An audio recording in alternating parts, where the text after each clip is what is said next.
Welcome everybody. My name is Natalia Greene. I'm from Ecuador. I'm the director of the Global Alliance for the Rights of Nature, and it's a pleasure to be welcoming you to this series of panels called the Growing Up, Grassroots Powers, Rights of Nature, and Climate Justice. It's really amazing to be with you all today, especially since, as we were mentioning earlier, Mother Earth has definitely made her way into London with its kids. Really letting us know that she's here, that she's present, and that and if someone was trying to avoid her or ignore her, we cannot. So, and we should not, of course, and that's the main reason why we're here today, to listen to the rights of nature defenders for definitely raising up the voice of nature and protecting and respecting and fighting for the inherent rights of nature. So we are going to have three panels. The first panel is going to talk about indigenous wisdom and how is that central to the rights of nature framework. The second panel is going to talk about grassroots organizing for nature and the dynamics of repressive regimes. The third panel is going to talk about growing the global movement for the rights of nature for Europe and beyond.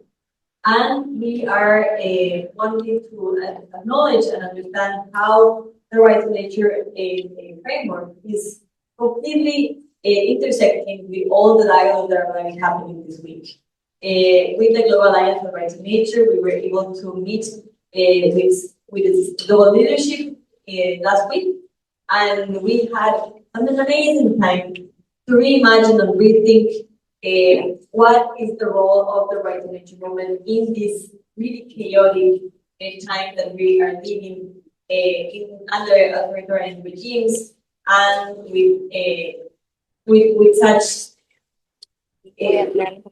with a climate change crisis that is here, with so many things that we are understanding from this separation that is happening from nature and human beings. So I would really like to welcome everybody, and we wanted to start with an opening prayer and then with the Indigenous Council. So I am going to just say hi and pass the word to our Indigenous allies.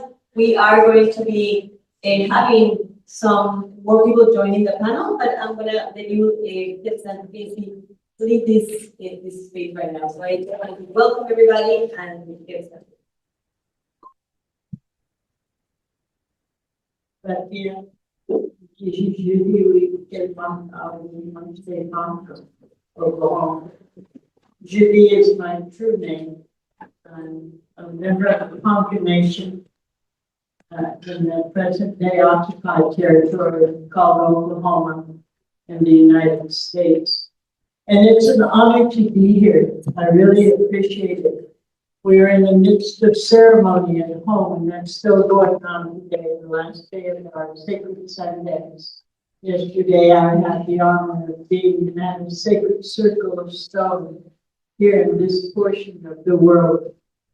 And I talked to my family before I left and told them where we were going, what we intended to do. And I asked for them to pray for all of us.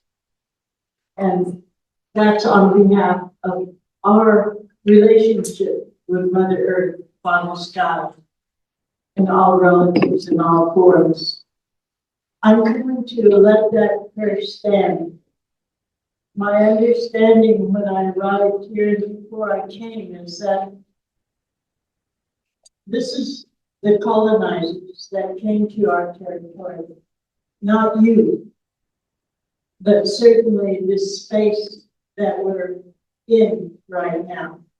And it's very, very important for all of us to be able to share our spirits and our hearts.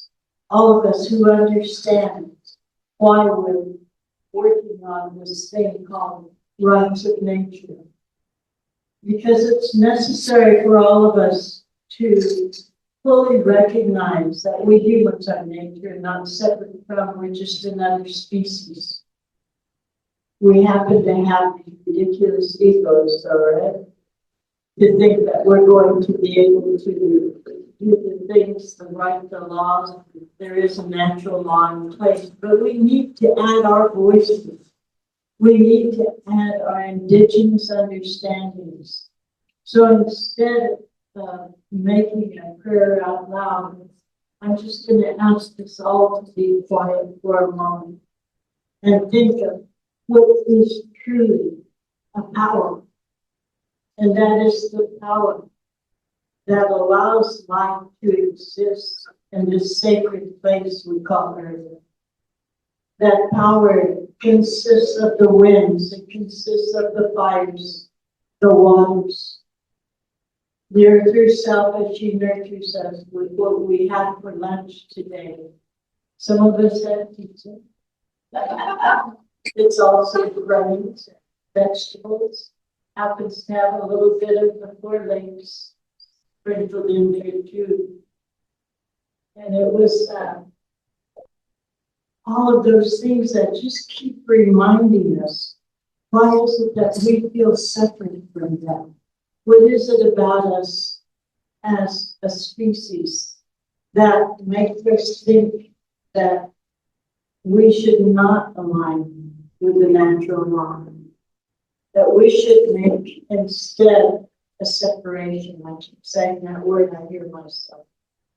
So I'm going to take this moment for us to think about the sun that rose today and gave us this day. About the heat that's reminding us that we're not in control. About the waters that are flooding the territory where we live right now in Oklahoma. About the very things, the breath.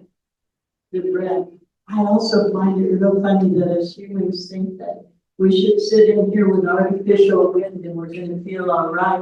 When we could be at that park across the street over there, there's trees, there's grass, and there's wind blowing and animals coming through there. We're just silly creatures, you know. And I'm really grateful to be here among you other silly creatures. We'll take this moment to be quiet, to think of our homes, to think of our bloodline, to think of the generations to come that are looking at us, to help them have a future, and the ancestors who gave us these sacred ways.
That song says very simply, my mother will come home.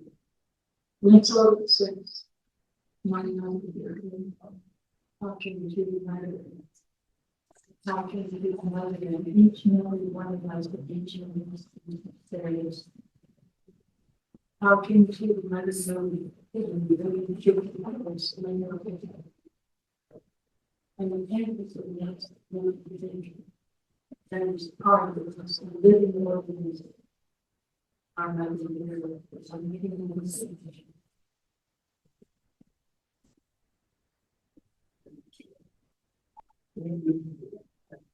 Casey Camp-Horinek, and she is the Indigenous Council to the Global Alliance for the Rights of Nations, and on the board for Movement Rights and subsequent organization.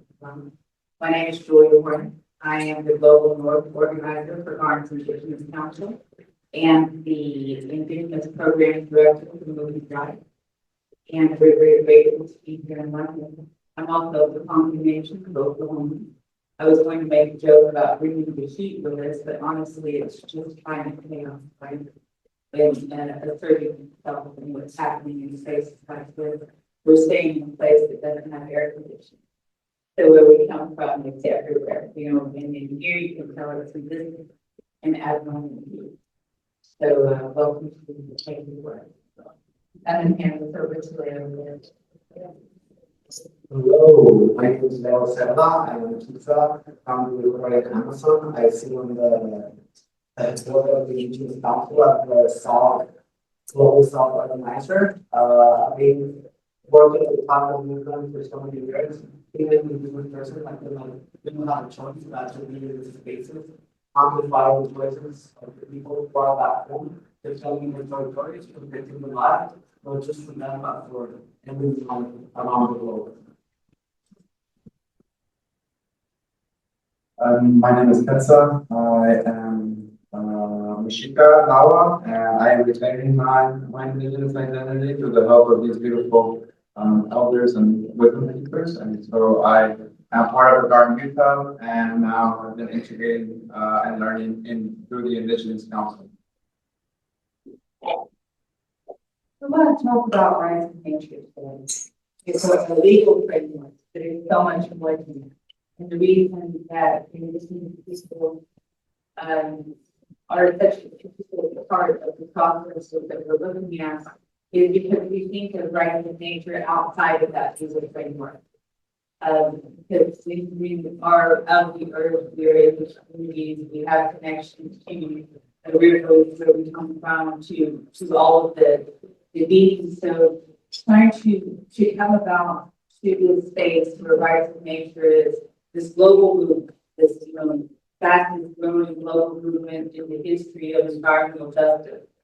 As we're looking at it and we're realizing that it not only requires Indigenous leadership and perspective and the intertwining of our cosmology with it, that we in turn take that framework to our communities and using the words of Western law in efforts, in activities, in initiatives, in our tribal government system, in constitutions and countries. These are Indigenous led to strengthen the frameworks across the globe. And we want to talk a little bit about that framework. I just want to start with a question to the panel. I'm talking about who enforces nature's rights when the guardian is the same state that permitted the harm. When we were here earlier for the Antarctica Declaration, one of the things they were talking about was representation for Antarctica. They were also talking about who's going to protect. When this declaration is passed, who's going to protect her, who's responsible for it. And oftentimes we see in our territories the nation states are the perpetrators of the violence that are coming against our Indigenous people and just people in general that are living in this space. So who enforces nature's rights? Wow. I think we have to go back to the basics, right? When we talk about the rights of nature framework, we have to talk about Indigenous people and wisdom, because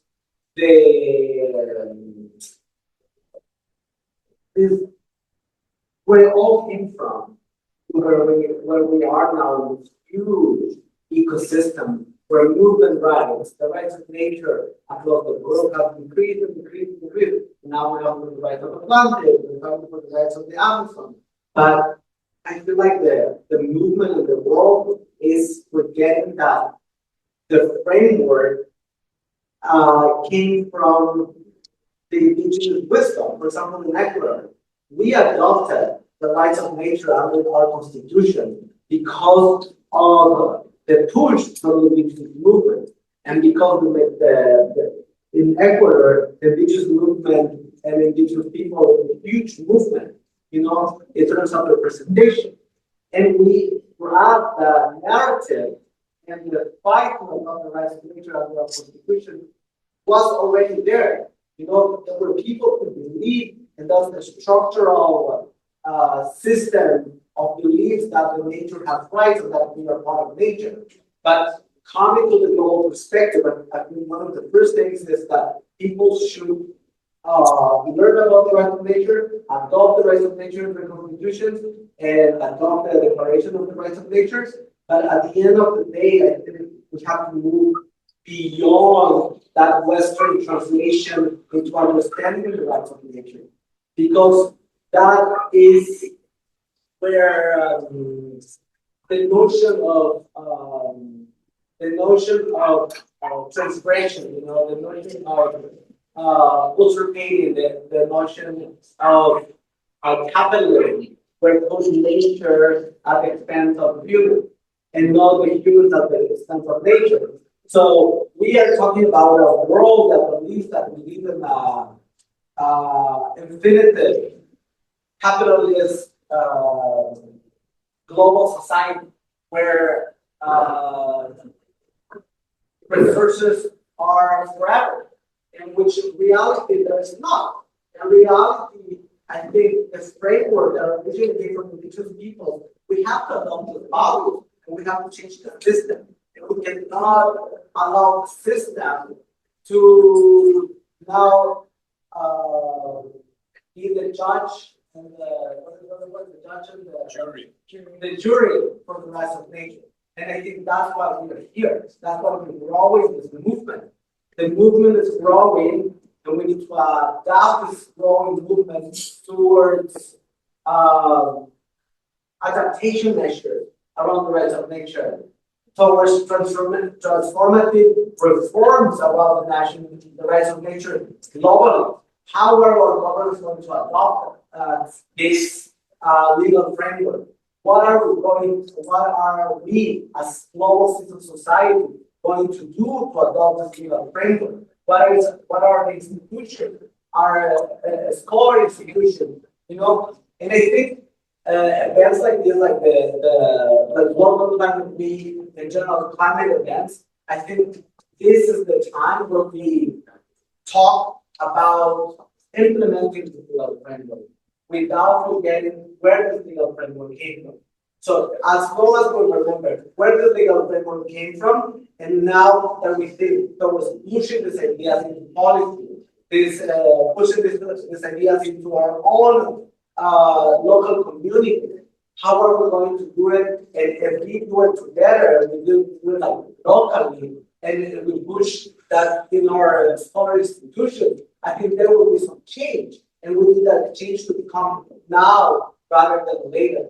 Because as we are seeing what is happening right now with the climate, with adaptation, with regulation, and in general with conflict around the world, I think the rights of nature is the direct reality change that we need. If we want to have a planet to live, we need to adopt the rights of nature. And I think we need to act immediately. We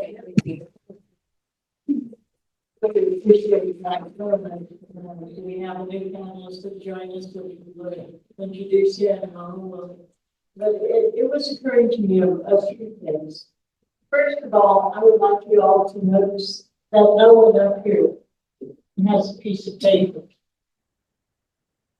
that we wrote things down in order to present to you. That's part of what we're calling that original teachings that we were given and continue to bring into our contemporary lives. And the other thing is that that empty chair right there, that's representative to me of the indigenous people of your nation here and their original teachings. What were they? What are they? how do they translate into today's world? Because we're also looking at this thing called Indigenous-led just transitions. I was talking to one of my favorite people in the world here at Bird Drugs and Water. Thank you for joining us. We really, I love and respect you. But also I can relate to you. When I talk to you about the earthen lodge withstanding the tornadoes, because we didn't have that in home since our forced removal from our homelands. And all of the other things that are part of growing our own food, and it's, it's strange that we have to say the word organic when we talk about even our sandwiches that we had today. Because all things are supposed to be, including the bodies that we inhabit. And so I'm asked him to introduce himself. Somos Eduardo aquí en mi célula. Les saludo a todos y todas en mi nombre materno. Soy Arturo Brenes, joven indígena del pueblo Cunadule de Panamá. Y bueno, formo parte de la Alianza Mesoamericana de Pueblos y Bosques. Asimismo, trabajo con la Alianza.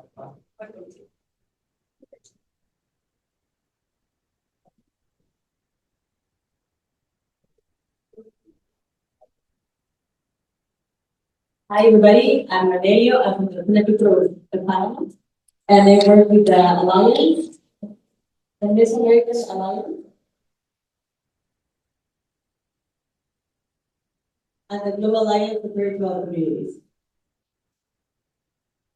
Asamblea del Congreso General de la Juventud Cuna, quien es una estructura de juventudes de 49 comunidades del territorio de Cunayala. I'm also part of the Alliance of Young Communities in the Kuna territory, with like more than 49 groups joining the Alliance. Cabe destacar y recalcar también de que el pueblo Cunadule de Panamá es uno de los territorios indígenas con un nivel de autodeterminación y autonomía propia, administrativamente hablando, y que esto se ha logrado bajo lucha. It's important to highlight that we have like a territorial autonomy, and we have been able to reach this through a lot of historical fight. Una lucha dada en 1925, cuando el Estado panameño quiso oprimir y eliminar y erradicar todo tipo de cultura e identidad en nuestro territorio. A fight that started in 1925 when the state of Panama wanted to eradicate all our culture and us from the territory, and we started this fight in 1925. Lo que conlleva al levantamiento armado de nuestro pueblo, y logramos la victoria de la Revolución Dule, y con esto quiero iniciar también. I want to start by saying that because that led us to like an armed uprising that started that year, and that is what started our revolution, and that is how I want to start today. Entonces,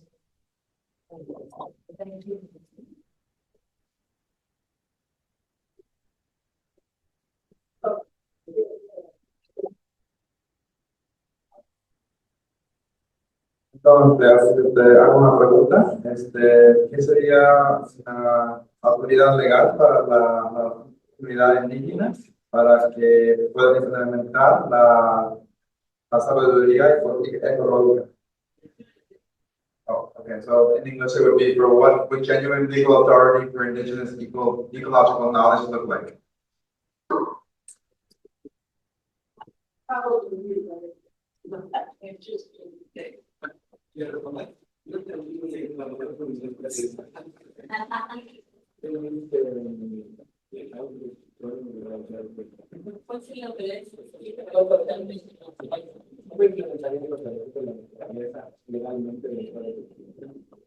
Sí, es importante destacar de que a nivel de nuestro territorio, es un territorio que ha pasado por muchos contextos de lucha, de autodeterminación. Esto conlleva a que directamente en nuestro territorio sea y se tome decisiones en el territorio, por el territorio y por la comunidad.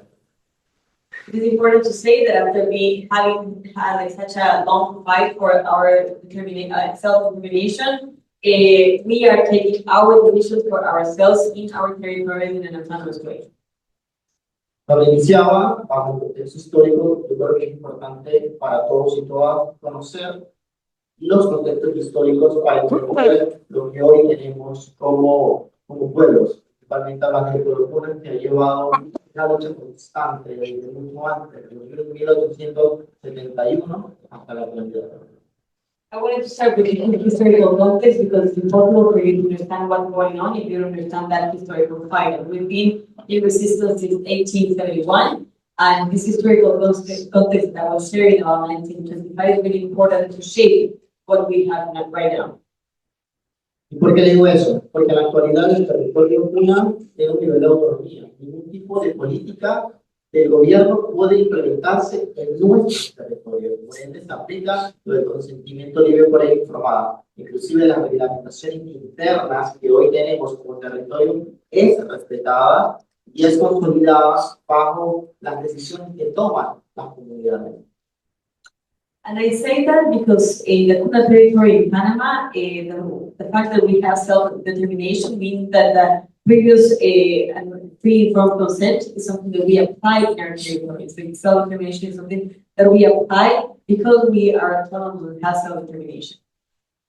En este sentido, las políticas que quieren implementar, por ejemplo, los planes nacionales, en el 2003 en Panamá, hubo un levantamiento que lideriza las juventudes en contra de la minería a cielo abierto, en contra de los mineros que formen parte también de esta movilización por parte de las juventudes y que esto lleva inclusive a ilegalizar la minería en el territorio indígena, principalmente en nuestras comunidades. Cualquier tipo de extractivismo que se vaya a implementar o que quiera implementar en el territorio tiene que pasar por el proceso de consulta previa y informada.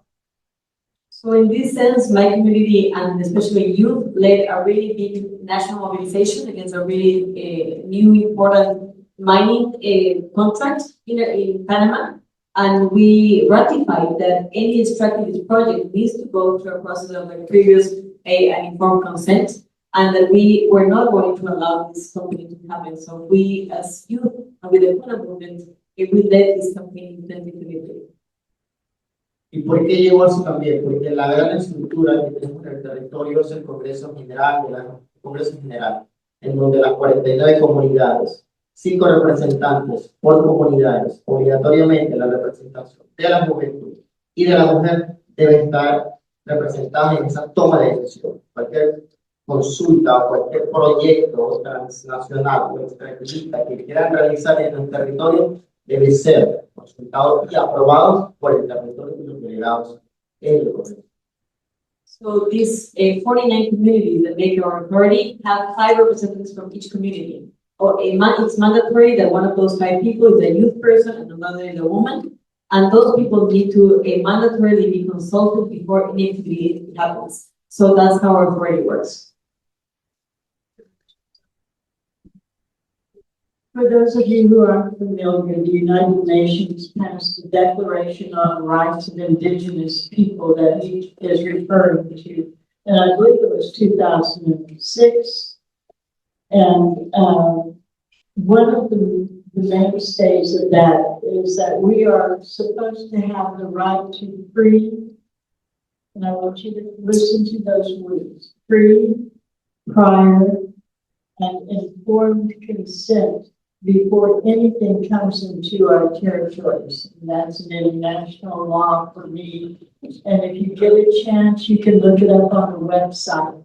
The UN Declaration on the Rights of Indigenous People. It's very comprehensive, but that is one of the backbones there. En Panamá, al igual que en Ecuador, sabemos que se representa una institución del derecho de la naturaleza. Mientras en Panamá no existe este derecho regularmente, pero sí existe a nivel de nuestros territorios, desde una estructura de pueblos indígenas representados por 12 territorios y 7 pueblos indígenas en Panamá.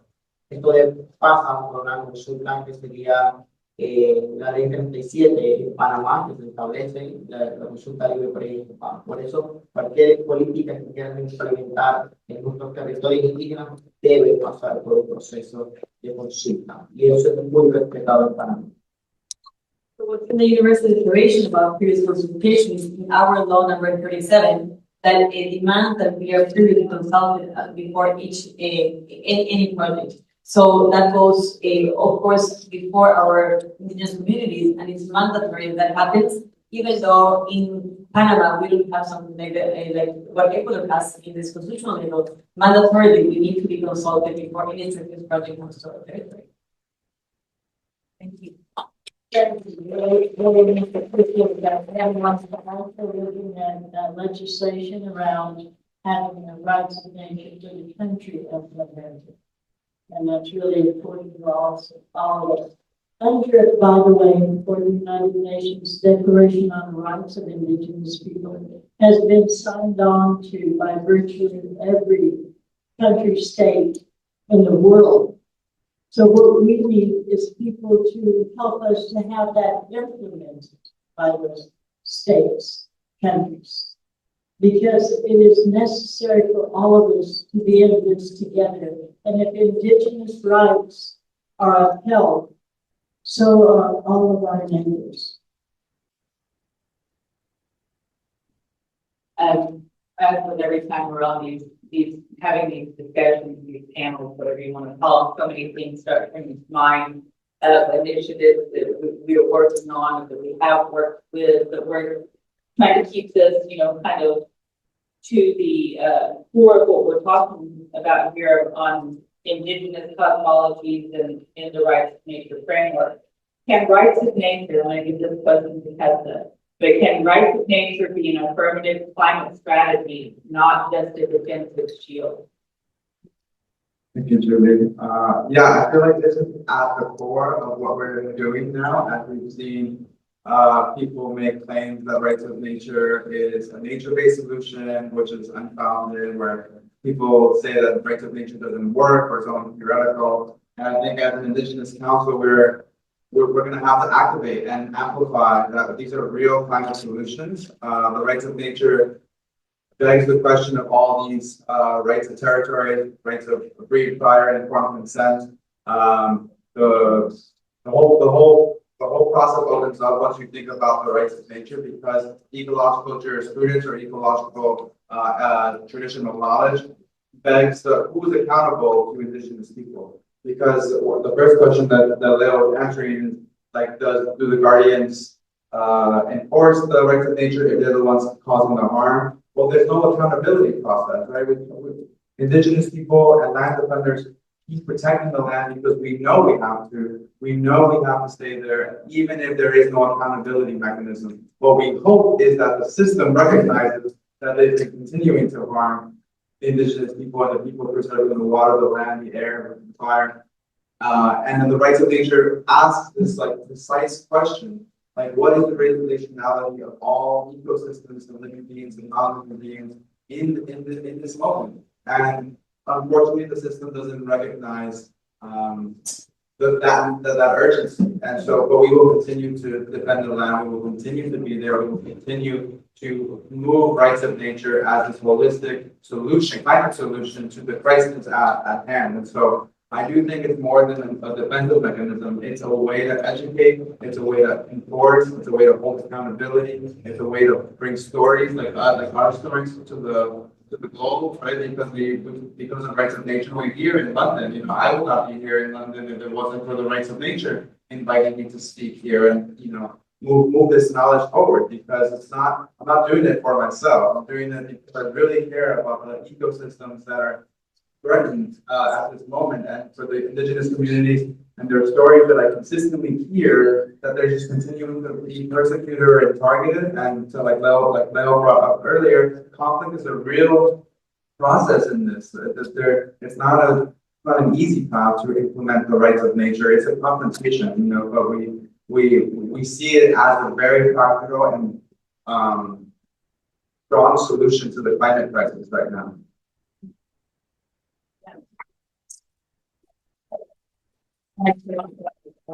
Indigenous land, right in nature are a climate solution or the climate solution, I think. I keep mentioning indigenous cosmology and indigenous wisdom, and maybe we're not real clear on it, because that's just part of our being and part of who we are. So I'm going to ask Leo if he can share a little bit about that with us.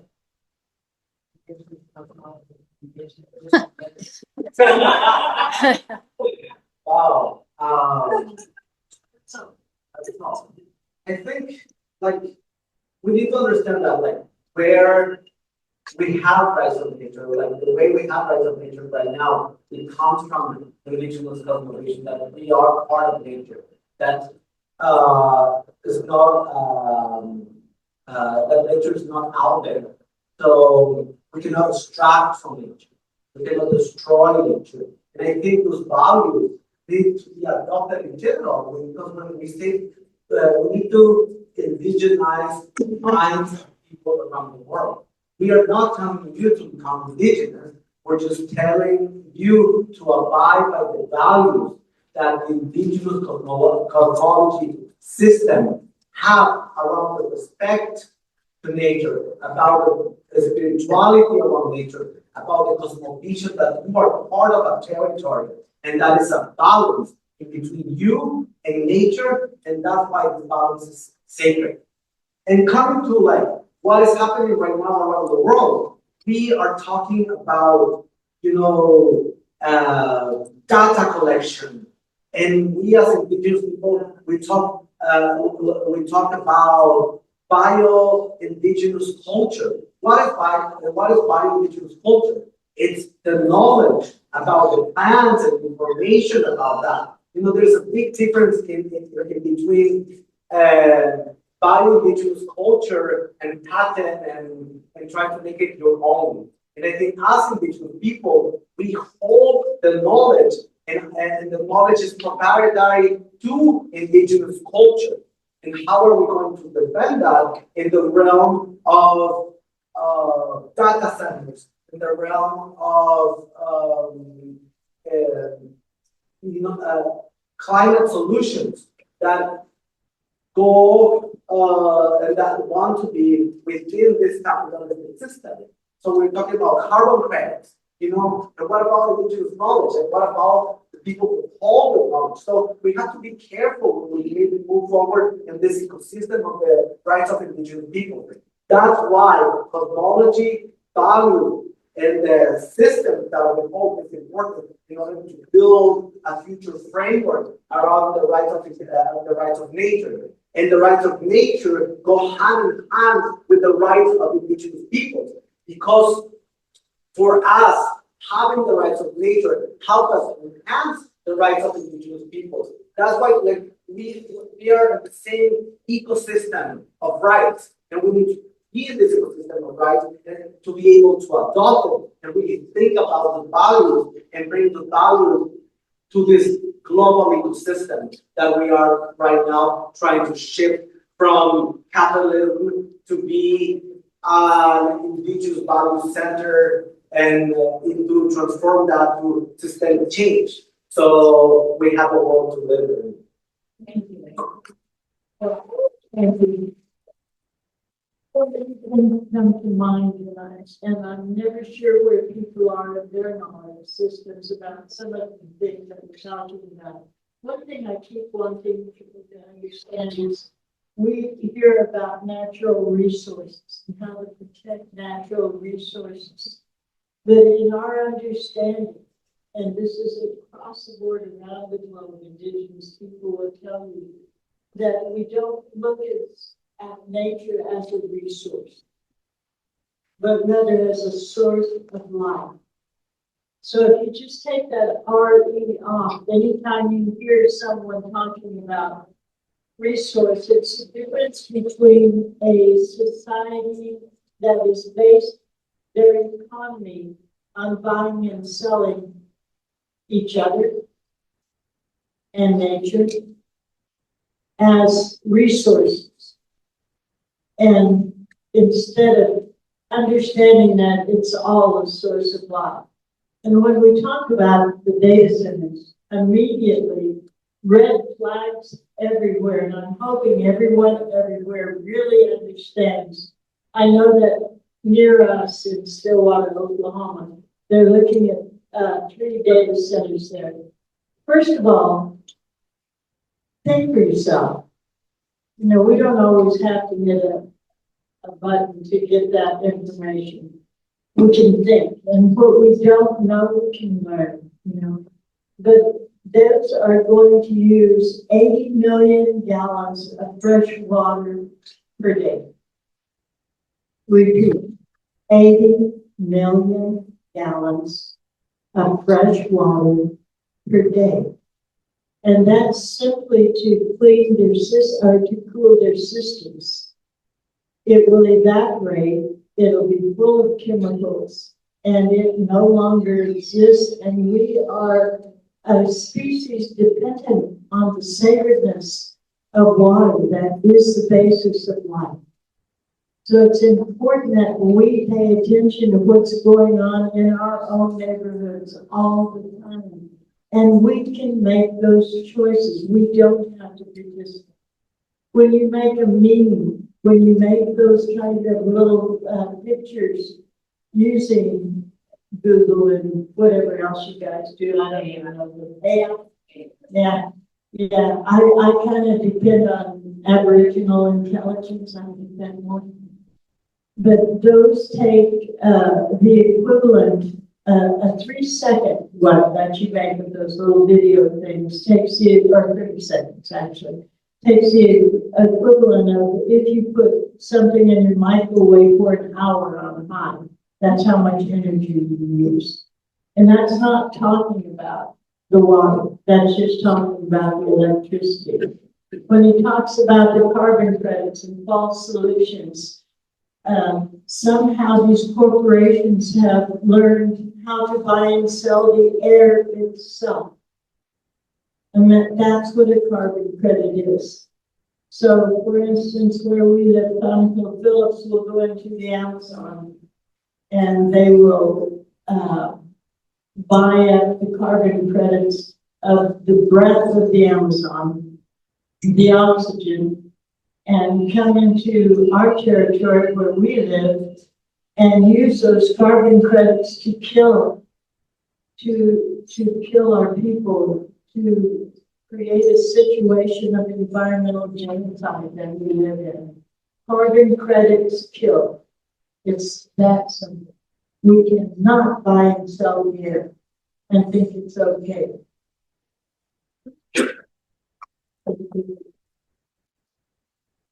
That's a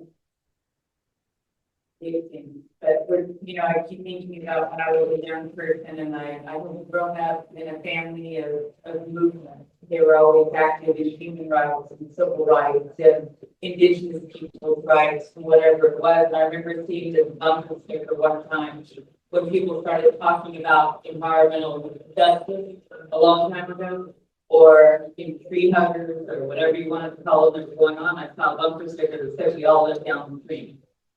And understanding that concept that we all live downstream from what's going on here is going to affect us. What's going on here is going to affect us. It's coming through the water, it's coming through the air, it's coming through the very earth itself, it's coming through climate chaos that maybe we're not the cause of, but we're the recipient of on the other side of the world. My children were in a tornado warning this morning and in a flash flood. There's a heat wave that has got advisories going out here for, the threat to life, because territories that are not prepared for this type of heat are now in these heat situations. Maybe not created here. Maybe it's something that's coming from around a different space in the globe, but it's affecting us here. So taking responsibility for that part of, all of the things that rights of nature is. One of the things we keep talking about all the time within rights of nature and the spaces with Indigenous people is oftentimes people wonder why we keep showing up in the same spaces. Why are we at the United Nations? Why are we at COP? Why are we at the CBD? Why are we at London Climate Action? We're from Oklahoma. Why are we're from Ecuador, we're from Panama, we're from California, Mexico, we're not from here, we're at London Climate Advocacy. Part of that is because what's going on in the country where we come from, we can't invite our relatives to come into that space right now and to do this work and talk about what's necessary there to dangerous for people to travel to the United States oftentimes now. We have this immigration people that are running around and incarcerating people without the, we keep showing up in these spaces. Why do we feel like Indigenous people need to be moving from this position of stakeholders? Everybody acknowledges that Indigenous people have a connection to the land, that we have a stake in what happens around us, right? We have more than that. We have rights that are inherently tied to the rights of our territories and the rights of Mother Earth. So why do we keep coming into these spaces and not asking for a seat at the table, but demanding a seat at the table at the UN as a permanent forum for Indigenous issues? At the fossil fuel treaty phase out that's being organized, we went to Santa Marta and tried really desperately hard to get rights of nature in there for a reason. Well, why do we keep doing that?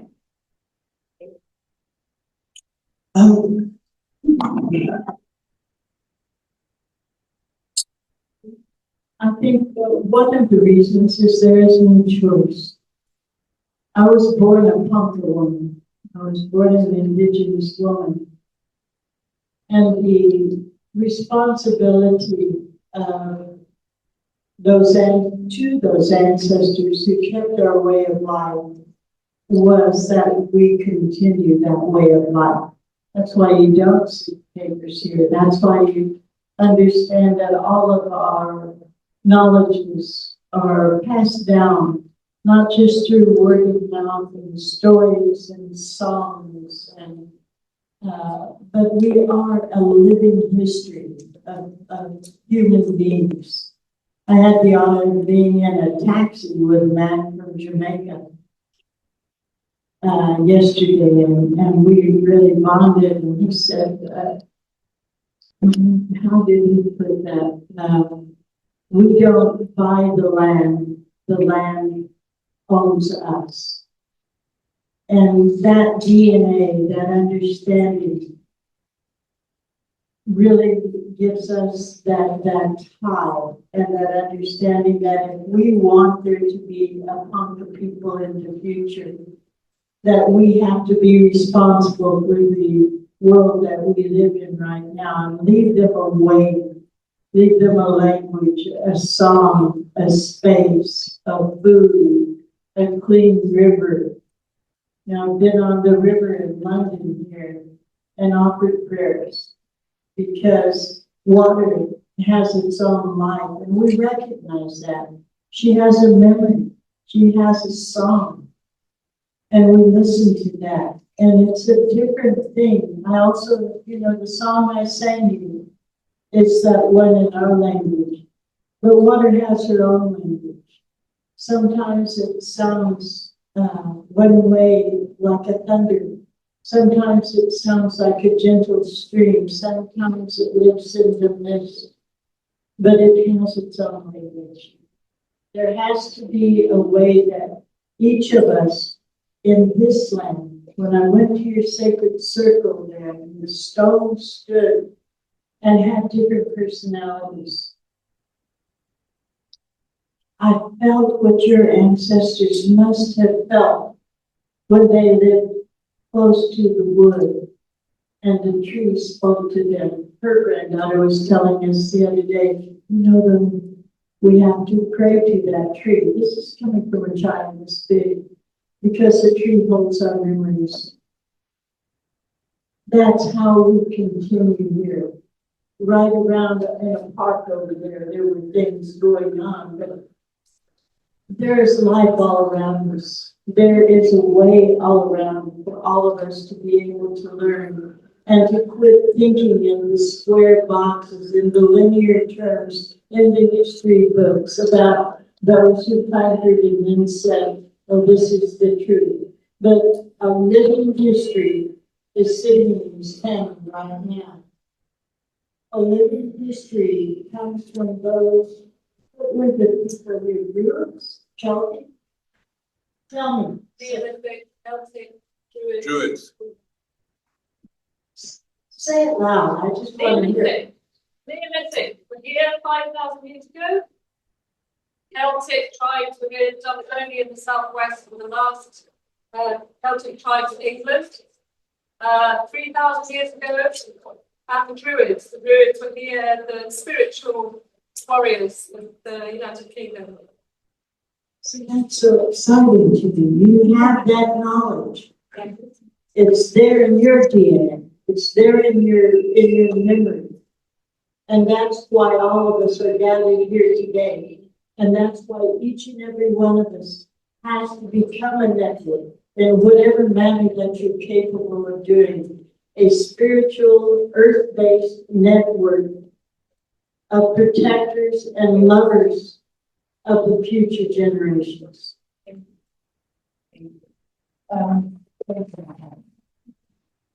Getting ready, we're going to have to close out here pretty quick. I wanted to just share with you all just a little bit of something that my mom was just speaking to me the other day, because a lot of times when we're coming into these spaces, especially when we talk in an academic and legal framework, a lot of people really get caught up on, well, we don't have that word, we don't use that word, that's not our word. But as Indigenous people from all different spaces, from island nations, from the Amazon to, the plains of Oklahoma to the Mexico's diversity in all of its ecological spaces, we all had specific things, specific signs for the same thing. So we didn't speak the same language of the earth.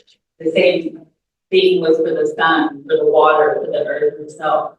So that language is something that's embedded in our DNA, right? We know this, and we're all here for the same reason. I really want our relatives from Panama to share with us just a little bit more of what Panama is doing with rights of nature and looking at this from a constitutional space, and how the Indigenous people there are ensuring that they're part of that framework, part of that, the defense that will go along with that. Yo creo que también es importante algo que rescato de la hermana que comentaba, al igual que la hermana de nuestro pueblo, cuando vamos a sembrar, debemos pedir permiso. Cuando vamos al mar, que para nosotros es nuestra abuela mar, le pedimos permiso. Cuando vemos a las montañas, que son nuestras hermanas, todo lleva un contexto que todo es uno. I also want to echo what my sister was saying, that it's similar to what she's saying. When we go and plant the seed, we ask for permission. When we go to the ocean, we ask for permission. And we have this very intrinsic relationship with nature, in the same way that my sister was speaking. Y de cierta manera también recalcar que es importante conocer y respetar la oralidad de los pueblos indígenas.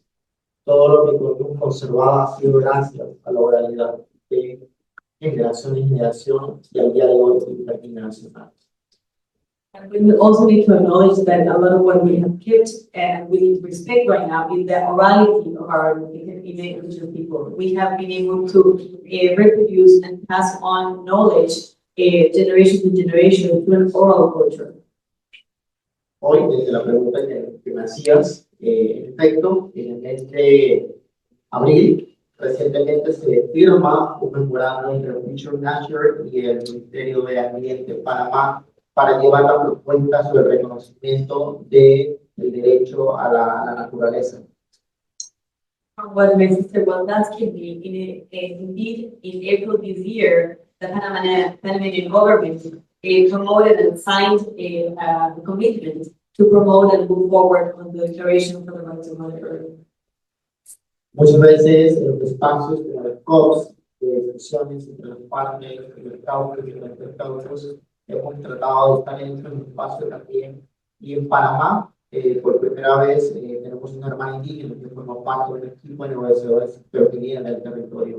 En este caso también somos parte de estos documentos de la academia en donde estamos tratando de trabajar con las juventudes indígenas directamente, buscar estos insumos importantes para llevarlos a las instituciones, principalmente el tema de certificación.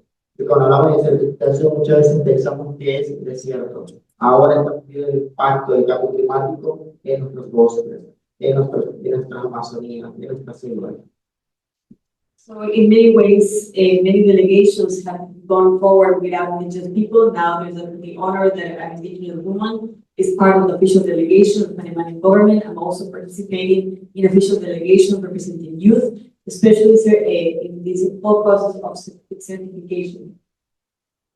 Hoy desde este espacio que tratado de consolidar varios hermanos indígenas que representamos los territorios, estamos dando ese seguimiento de moldear la propuesta que ha llevado el Ministerio de Ambiente a las Naciones Unidas de reconocimiento y que van a adoptar directamente otros países el derecho a la madre naturaleza. Esto ha sido una iniciativa que también lleva el seguimiento de los territorios bajo las consultas, a los que tenemos un nivel de participación activa. Eso ha hecho de que se vaya a moldear y que se vea identificado que hay una propuesta directamente desde los territorios, que no únicamente se habla por gobierno, sino desde el moldeo de los pueblos indígenas.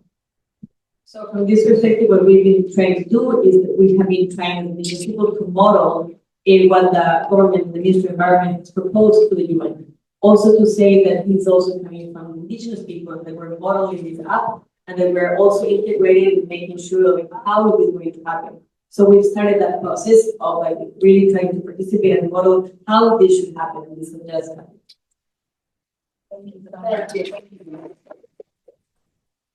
Well, that is our time. We have lots more to say. Always, I think we could sit and talk for a really long time.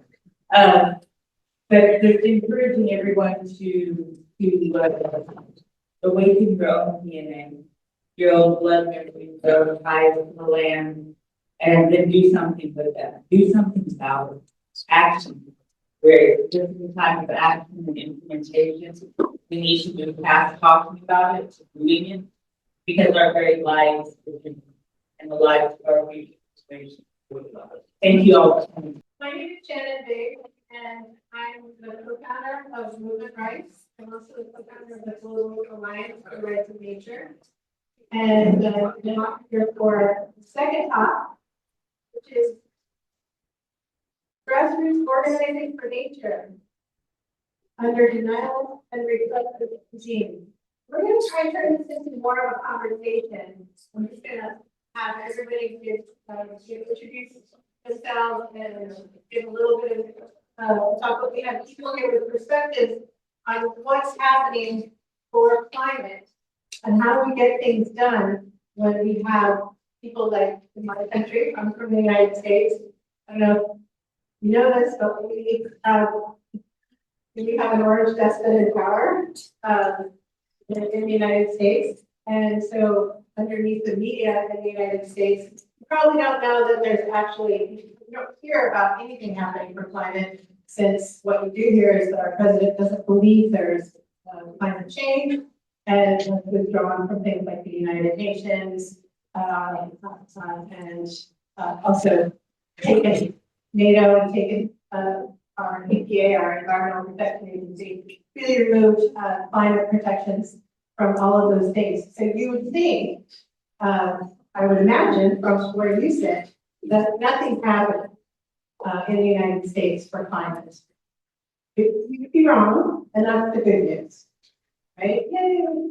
I don't want to spoil anything because I'm going to leave that to one of our speakers, but just to say that's the case for everyone on this panel. We're going to hear stories from Ecuador, repressive regimes in Ecuador, Argentina, from our Italian friend talking about the threats to environmental leaders under these repressive regimes. So this isn't just about the United States, but certainly it's the place where everybody is definitely hearing from. We have a trillionaire now, as we're hearing, who says that we don't need water for humanity, we need it for AI. And colonization has always been about the few making decisions for the many. So this isn't new in some ways, which is that the pendulum of politics is swinging to the extreme right, which can't stand where it's not where people live, and it's not where what the earth can support. That's what climate change is telling us. It's Mother Earth telling us that a system built on endless more is doomed to fail. But there are defenders, there are Earth defenders, and I'm hoping that also everyone in this room, and it's everyone that you know, and everyone that they know, coming together, because this is actually, I know it sounds cliche, but it is where the power is, and it is where the hope is. The closer you get to the ground, in terms of organizing on the grassroots on the ground, the more hope you feel, the more empowered you will feel, and that's real power. Because together, it's cliche, but we cannot be stopped. We can make a difference. Even and the reason we know that is because in the United States, they're making it illegal to protest. Why? Why would they bother if it wasn't doing something? They're trying to outlaw rights of nature in some parts of the United States and some states. Why? Because it's working, because there's power there. So we have to recognize our own power as well to change things. So I'm going to hand it off to, who would like to go first? I'm going to hand it to, I'd like to introduce Natalia Greene from Ecuador. She is the Secretariat of the Global Alliance for the Rights of Nature, among many other things. And she's going to give us examples of that very thing happening in Ecuador. We have Kike Enrique from Argentina, and he's also going to share with us, he's also part of the governing council of the Global Alliance for the Rights of Nature. We're all part of the Global Alliance for the Rights of Nature as well. And what's happening in Argentina. We're going to start hearing some familiar refrains, right? But we're also going to hear about the inspiration. We have Francesco Martone. Yes. Okay, because I never actually just call you Francesco. So, and we also have Casey Camp-Horinek from the Ponca Nation of Oklahoma. And you're going to hear some of the scary stuff, and you're going to hear some of the hope. I'd like to start at the end of the panel and hand it over to Natalia.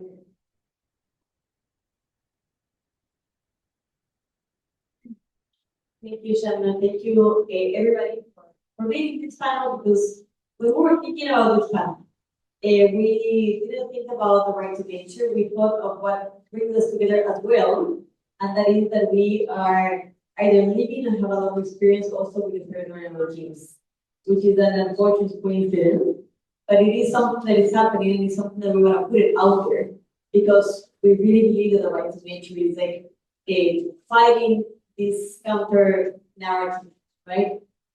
So yes, I am indeed from Ecuador, and I was looking at a map this morning because, as you know, we woke up, or those of us like watching the Uruguayan game, learned about yesterday as well, that there's the result about the Colombian elections, and it's like a really right-wing government. And one was very, very close different, like the results are not official yet, but we can see how, especially in Latin America, the map was blue and red, like left and right, and how this year, like pretty much right now, Brazil is being left alone, and all the governments are turning to the right. And why is this happening? This is happening especially because of the influence in that orange guy that you were talking about, Shannon. And it's terrible. What's happening right now in Ecuador is that we have President Noboa, and he's a tropical Trump. That's how we call him, right?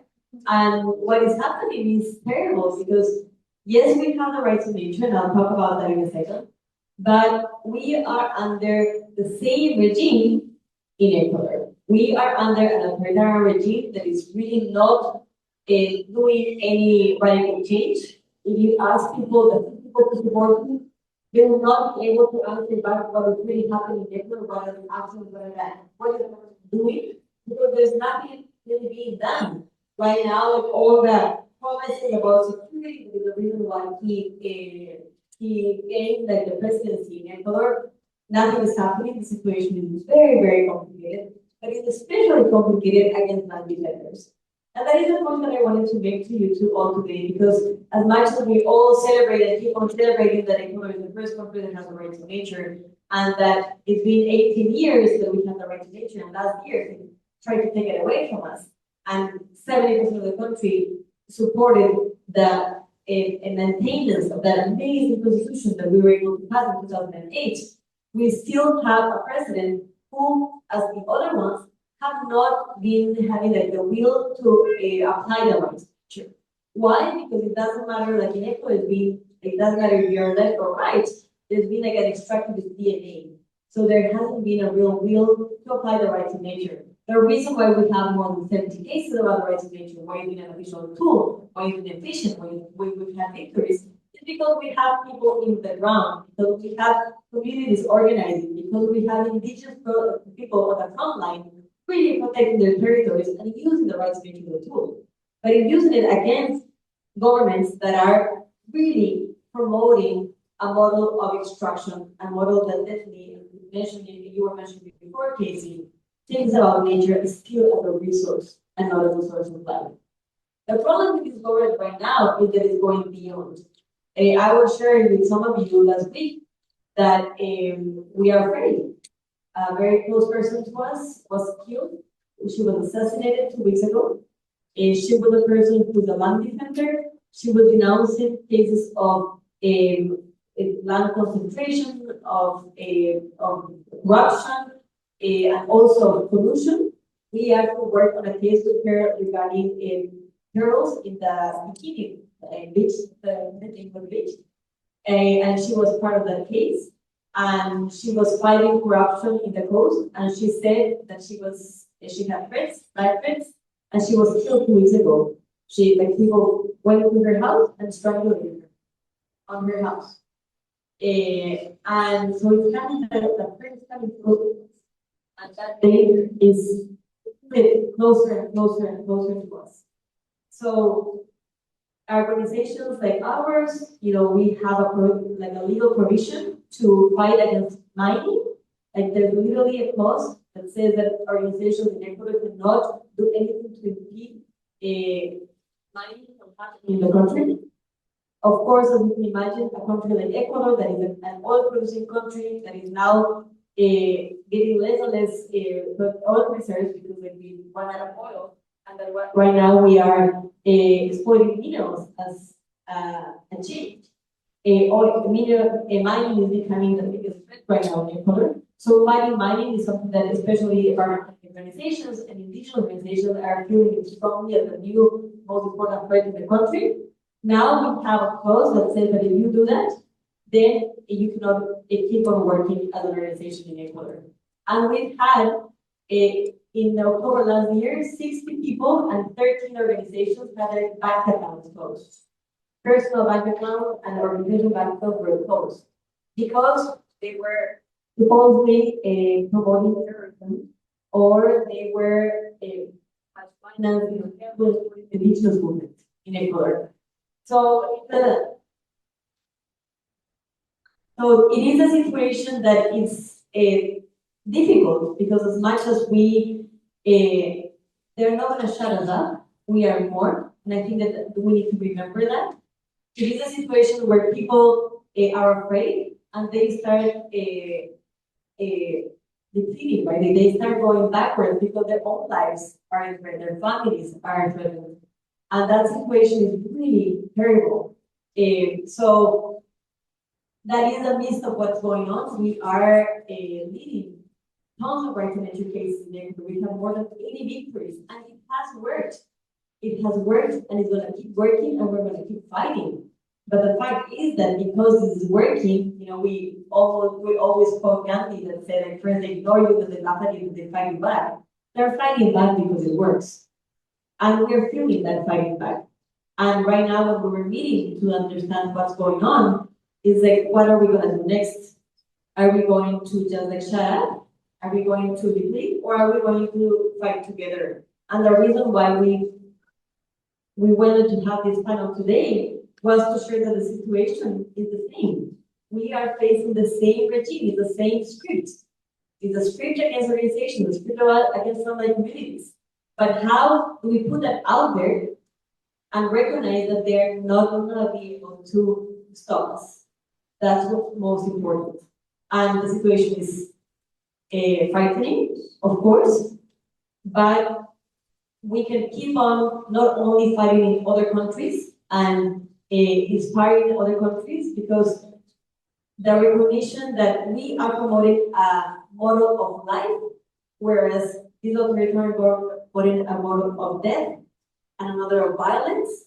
We are promoting community, they are promoting individualism, they see us as consumers, we see ourselves as part of the earth. That they are not going to be able to take away from us. And the only way we can keep working on it instead of being killed is by working together. So that was the most important message that I wanted to share with you, that we are feeling that, we are afraid of what's happening. The elections in Colombia are not giving us good news about what's going on in the whole continent. But that's where we are right now, and we cannot stop.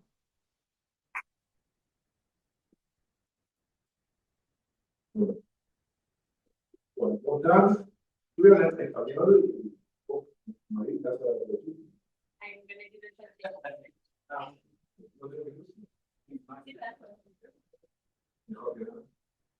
bueno, muchas gracias. Muy contento de estar acá, compartiendo con las compañeras y compañeros este encuentro y estos días que estuvimos reunidos con el Comité de Grano. Hello everyone, I'm very happy to be here with all of the rest of the panel and to be here to have been on the gathering with Guardian. Sí, vengo del futuro, yo vengo de Argentina. Donde tenemos un gobierno hace 2 años y medio, uno de los peores gobiernos de ultraderechas que se nos haya ni siquiera pensado alguna vez. ¿No? I'm coming from the future. I'm coming from Argentina, where for 2 years and a half now we have had the worst government that you could imagine. Sí, Javier Milei, una persona absolutamente desequilibrada, pero que ha atacado fundamentalmente toda la gama de derechos económicos, sociales, culturales y ambientales. Javier Milei, who first of all is a completely disbalanced person, but also has attacked all of the rights that are both all economic, social, culturally, and environmental. Y lo ha hecho de una manera dramática y muy acelerada. And he did it in a dramatic and very, very fast way. Por eso las elecciones en Colombia de ayer, lo que pasó en Perú hace esta semana también, ¿no? Como que se va teniendo, como dijo Nancy, toda la región de una situación muy, muy preocupante que queremos denunciar acá. And that's why the elections of Colombia, not only yesterday, but also what happened in Peru, and all that is happening in the region in the last years is something that we want to denounce today. Forman parte del negacionismo climático, el negacionismo ecológico, el negacionismo de las comunidades indígenas, el negacionismo de los derechos sociales más elementales, forman parte como la columna vertebral de este tipo de gobierno.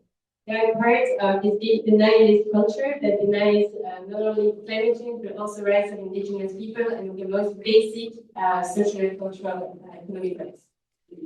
Desde una reforma laboral que quitó un montón de derechos laborales que Argentina había conquistado por décadas. Since only not only the labor rights that have been conquered since already more than 10 years.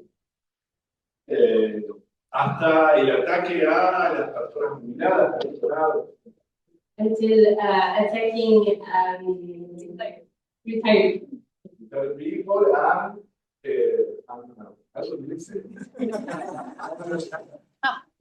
ya me voy a largar en inglés. No, también los grupos discapacitados. En Argentina se reprime todos los miércoles, hay una marcha de retirados que van a la plaza del Congreso y la policía reprime sistemáticamente a personas de 80, 90 años y también, porque quitó muchos derechos a los discapacitados, también ha reprimido marchas de gente discapacitada, de silla de ruedas. But also disabled people. In Argentina, there are regular marches where retired people and disabled people are coming together, and it's every time then that the police is repressing, and every time the same people. Y en lo que nos más relacionado con nosotros, cuestiones económicas ambientales, ha tomado una decisión muy, pero muy concreta, esa es la decisión de convertir, de profundizar también a América Latina como proveedora de materias primas para el norte global. And all of this is part of an actual decision to turn Latin America into the provider of Materia resources, prima, natural resources. o commodity. Esa es una decisión pensada, sobre todo desde Estados Unidos, que está haciendo que toda la Colombia va en un camino. Perú siempre lo tuvo, América Latina siempre tuvo este destino extractivista, no es de falso destino extractivista, pero hay como una vuelta de tuerca que profundiza eso cuando desde los territorios estábamos pensando cómo salir, o intentar salir de ese destino extractivista. And this is happening as a concrete decision, even if Latin America, for all its richness of resources, always had a destiny of being extracted and exploited. Now it's giving it a turn to make this extraction even more profound, while at the same time, from the territories, we're reflecting on how to change this and how to actually not go into this destiny. Y para profundizar eso, tomó medidas muy, pero muy concretas. Una es sancionar lo que llama una ley de régimen de incentivo a las grandes inversiones, RIGI, que establece una serie de beneficios impositivos, financieros, por 30 años a las grandes mineras, a las grandes petroleras y a las grandes del agronegocio.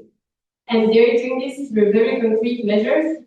They just passed one of the laws to to give more leeway and more freedom to big investments so that they could finance better, for example, RIGI. RIGI, sí, régimen de incentivo a las grandes inversiones, que por 30 años le da beneficios impositivos financieros, 6 mandatos presidenciales. So that for 30 years, these big investments could be granted and give them a lot of leeway for 6 presidential periods.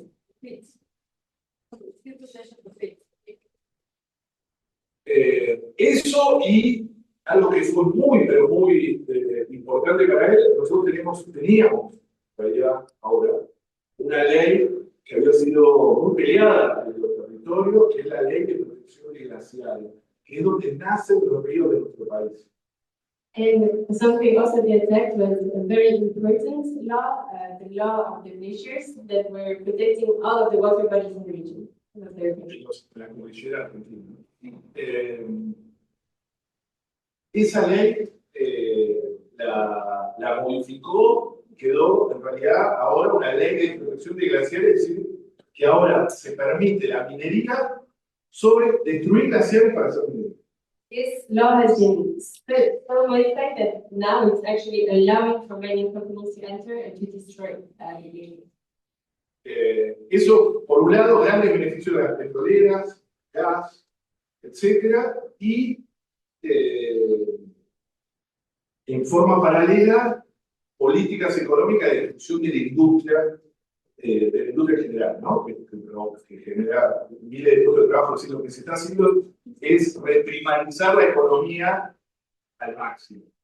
And this, of course, to the benefit also of gas and petrol and big industries. And what they're doing actually is to primarize again the economy, so go back to natural resources and etc. Y después destrucción, también como política activa, destrucción de la educación pública, en Argentina se caracterizaba por ser de excelencia.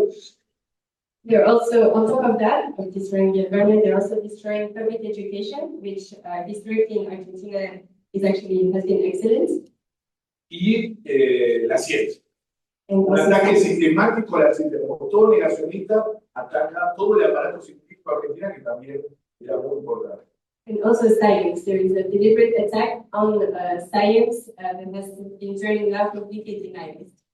Derechos, instituciones que tardamos como sociedad décadas de luchas, muertes, marchas, etcétera, se están destruyendo meses.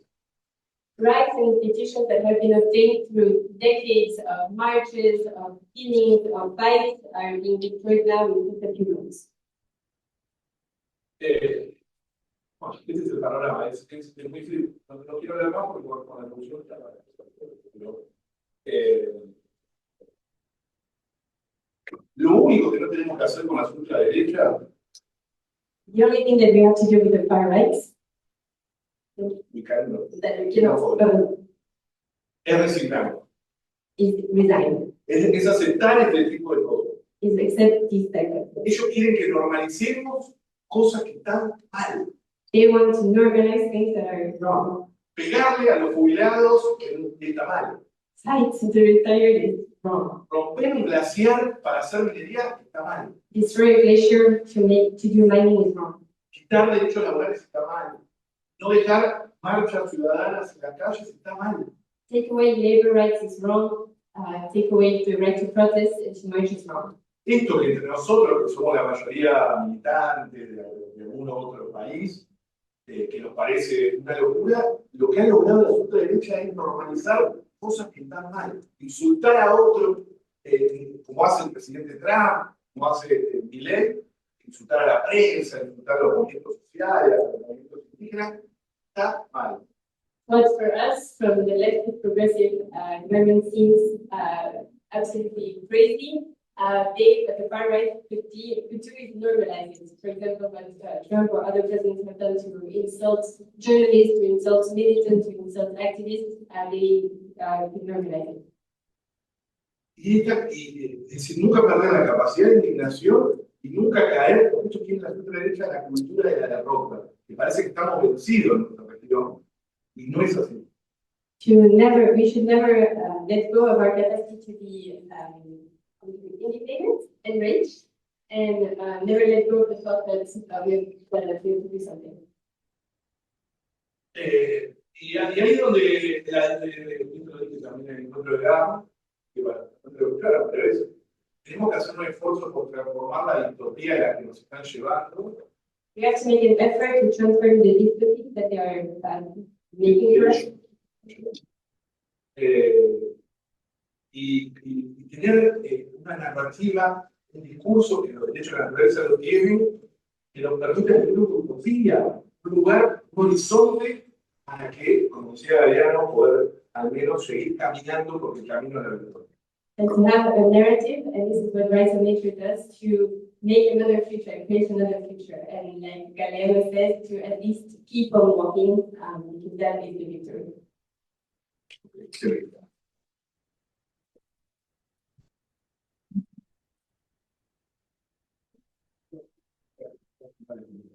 Okay. Well, my job in the tribunal is to coordinate the judges, the assembled judges. But my other commitment when I go home to Italy is to work together with the environmental defenders to confront criminalization and repression.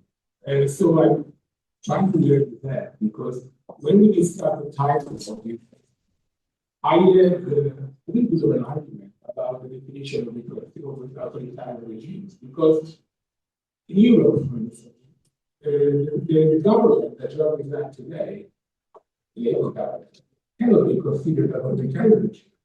But if you look at the figures of the way of the intensity of repression of environmental movement and climate justice movements in the UK, it's totally unprecedented. And the same happens all over Europe. So I would like to share some considerations about the common challenges and common threats of environmental justice and climate justice movements in Europe. But before doing that, this morning I was struck by two pieces of information. This is a map of France today, a thermal satellite map. And when I look at it, I think this is a visual case for self-defense. Humans of nature have the right to protect themselves against the reason why this map is like this color. And when we talk about we are nature protecting ourselves, when we talk about we are protectors and not protesters, They're trying to identify a different approach that recognizes our intrinsic duty and obligation and right to defend ourselves, not only humans, but humans and non-humans that are alive. And then I see this map, then I read the latest report by Frontline Defenders that was published last year. That still say that I had an issue about the county and Denver every year. But the fact is that, yeah. And but it's still, Frontline Defenders of global witness that every year that the number of defenders killed decrease or increase. Significantly, the majority of them are indigenous people, the rights defenders, and land defenders, and people confronting, extractivism streets. But this is just the tip of the iceberg. In Europe or elsewhere, you don't necessarily end up by being killed, but you are in jail, you are harassed, you are subject of criminal charges. In England, for instance, there were 47 people that have been put in jail because they were planning a road blockade. In the United Kingdom is one of the countries in the world with the highest number of arrests of climate justice defenders after Australia and the US. In my country, Italy, now if you do a road blockade, you end up in jail for 6 years. Regardless of the fact that the Human Rights Council of the UN defined the road blockade as a legitimate instrument of protest, but also freedom of expression. Then I was reading a short sent by a German dramaturgist, Bertolt Brecht. He said, how can you write a poem about trees if the forest is full of policemen? And I thought, this is really a very interesting sort of inspiration. And then with that, we're reading a piece of information that we wrote that the Ambach forest in Germany has been finally protected. The Ambach forest was the location of a protest camp that lasted to stop the expansion of the biggest lignite mine in Europe, the Casper mine, one of the biggest climate producers in the world. They were repressed, they were kicked out forcibly, the movement ended and suffered severe repression and criminalization. But this forest now is being protected. And we also consider that in the case of the tribunal in Poland. So two things here. The movements in Europe are practicing different sources of resistance. One is protest organizations like Last Generation or Extinction Rebellion or others that privilege, occupying the public space in urban areas. Using kind of environmental action, blockade, banner hanging, to generate the interest of public opinion and pressure governments to declare a state of climate emergency or to file a pay reparation for climate damage and stuff like that. But there is another part of it that is actually very similar to what happens in Europe. There are groups that are actually physically occupying endangered ecosystems. They recreate a model, potential way of governing the ecosystem through direct democracy, through the recognition of those movements as part of direct democracy, to practicing different forms of, respectable economies. So they are occupying those territories. They are reclaiming those territories for humanity and nature. There is a very interesting, I think in England, there was a very interesting precedent with the fight against the Twyford Down and the large-scale highways around the country. So you occupy, you create, you prefigure, you embody a different way of thinking society, what our comrade and friend Ashish Patani called early governance. So rights of nature cannot be disconnected from his legitimate right to protect herself, but also to different ways of imagining society and prefiguring economies. I don't want to pester you with the different strategies of the questions, but as I said, there's a very interesting experience that incidentally also refer to the slogan, and we are nature protecting ourselves, is Zala de France, or Roi de France, Notre Dame de Londres. It's a defense law for the community occupied by land protected against expansion of airstreams, one, regardless of the repression, and now we are managing that ecosystem, recognizing that we have to go beyond the human.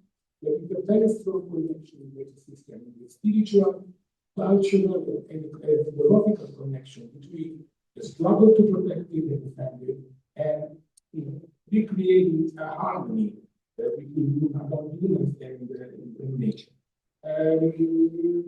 One last thing. What struck me, I was reading an article about the situation in the UK. I'm sorry, but I'm trying to be using situated thought, colonial and family thought was trying to teach us. So when I was asked to speak here, I could not alienate the conversation with that maybe around the corner. So in the UK, interestingly enough, there were two things. The first one, the law forbids climate defenders that are in jail to discuss about climate justice.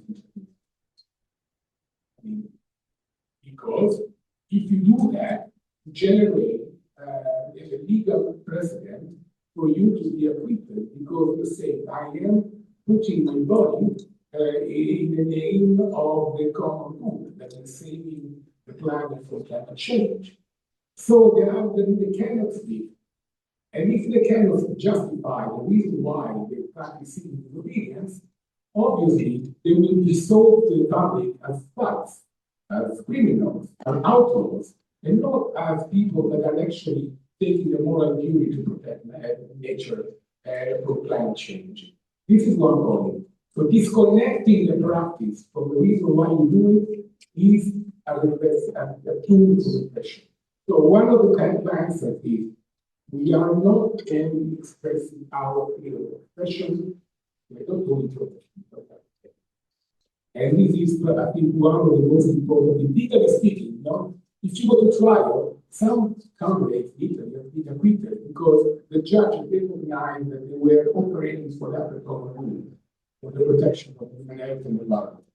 So it's self-defense. Secondly, regardless of the repression, there is a study that shows that even if the UK government and police and companies are increasing repression, this does not provide what we call chilling effect. So in fact, more repression does not bring about less activism. Actually, paradoxically, it brings more radical and more situated. And I think this is one of the reasons why the religion changes another thing, because if we show that repression is actually a type of people efficient legally, but also does not end up by stopping us, I think it's a very good incentive for others to follow up. Lastly, the tribunal, we have adopted a defenders policy because we realize that there can be a connection between that information and the right to defend it. And also because we have very clear cases of threat, harassment, and repression for people that were invalid by one against and two from Ecuador, Shua leader against mining was actually killed before coming to testify at the tribunal. Some of us were in Mexico for a tribunal on Tendaya 2 years ago, and we really saw how the military was harassing people that wanted to talk to us. So we adopted a policy that recognizes the absolute rights of indigenous people and movements to protect nature, to go beyond also the individual and the collective aspect of rights, that we practice a zero tolerance against any violation of defenders' rights, but also that we want to make sure that when people come to us, this does not create a problem. So, if there's witnesses feel like uncomfortable to show the face, or we protect them, we will make sure that they're not ending up being threatened. And when we adopt a judgment, we will follow up. We will say what is going to be in danger from that. Okay, to say, when I say something, you tell me back, stand up, fight back. What do you do when the earth is under attack? Stand up, fight. What do you do when your generations are under attack? Stand up, fight. What do you do when the water is under attack? Stand up, fight. What do you do when the air is under attack? Stand up, fight back. What do you do when your future is under attack? Stand up, fight back.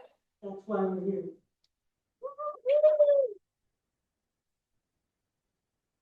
Right now, it's necessary for every single human being to stand up, fight back. When you were talking about Standing Rock, that's where I learned that word, those words.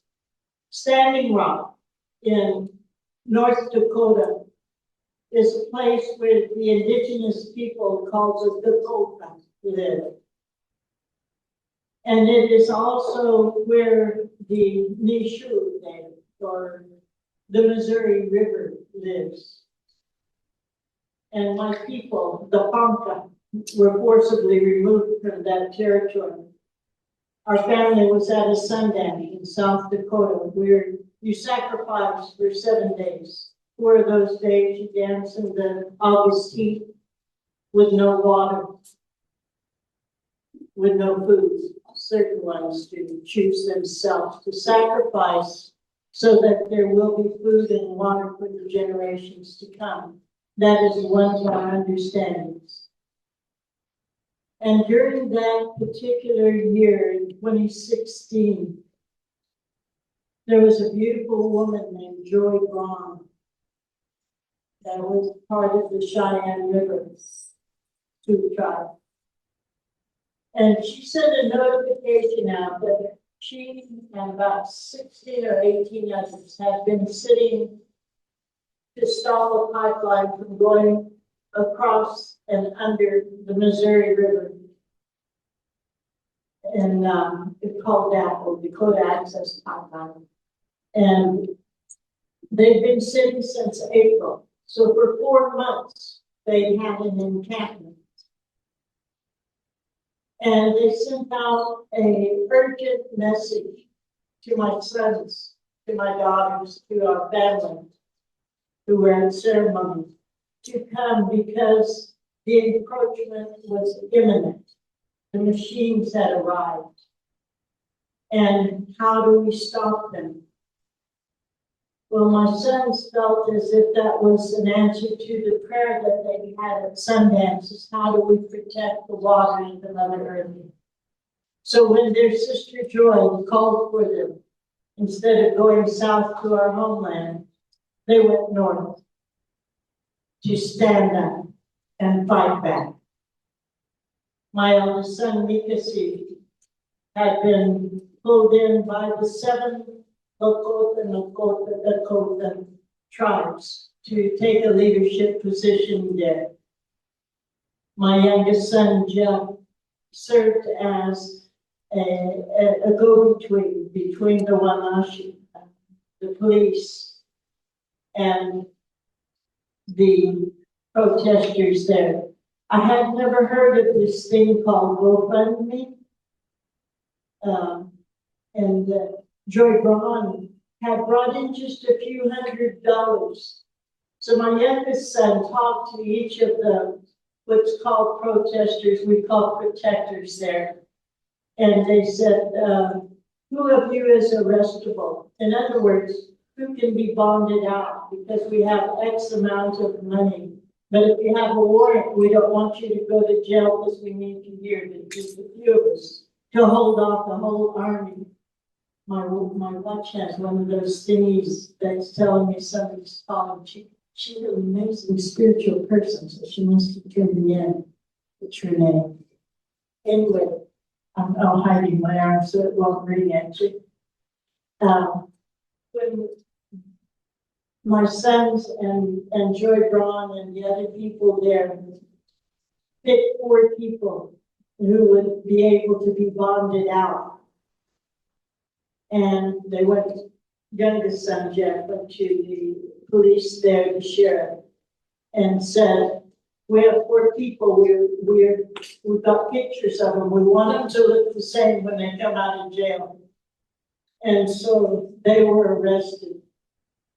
And the next day, that little machine that you all are holding, that you can record with and stuff, had raised even more money on GoFundMe because those people were arrested. They gave up themselves, not knowing if they'd come back to their families, but they knew why they were there. And so they went to jail. They were bonded out. Eventually, there became a legal group called the Water Protectors Legal Collective that then took up the cause pro bono. So the next time they came to arrest the protectors, there might have been a dozen of them. Every day my sons were calling me from there. Every day the river was calling more people there. So more people were arrested the next day. And then after that, more people were arrested the next day. And people began to flood in. And people like you all began to not only send resources, which was in the terms of that GoFundMe thing, but prayers and power. The power of civil society began to show itself. And then many of us were called to be there at various times and grew into the thousands and thousands stood there. But this is something that is also important to know. There were 80 million people downstream who did not come. Imagine how the world could have changed had those 80 million also taken steps along their portion of this beautiful gift of water that fed the heartland to grow the corn, that grew all of the soybeans along the edges, that supplied the cities with the water that we take for granted by turning on the water in our faucet and wasting. What if all civil society chose to be that one that should stand up, fight back? And that's fighting with prayer. That's fighting with dissemination of information. It is fighting with the love of the future generation. So when you talk about resistance, that's what happened there. That kind of power, that kind of love, that was that power. I had the honor of being one of 142 arrested one day, along with my son and children that were brutalized. We had the force of 7 different states come against us, a militarized police that came with tear gas, pepper spray, water cannons, sound cannons, APVs, perhaps, I don't know, with all-terrain things that came at us. They were in the full military gear with all of their gas masks, tasers. We were armed with prayer. And that's all. They drug children out of our sacred places.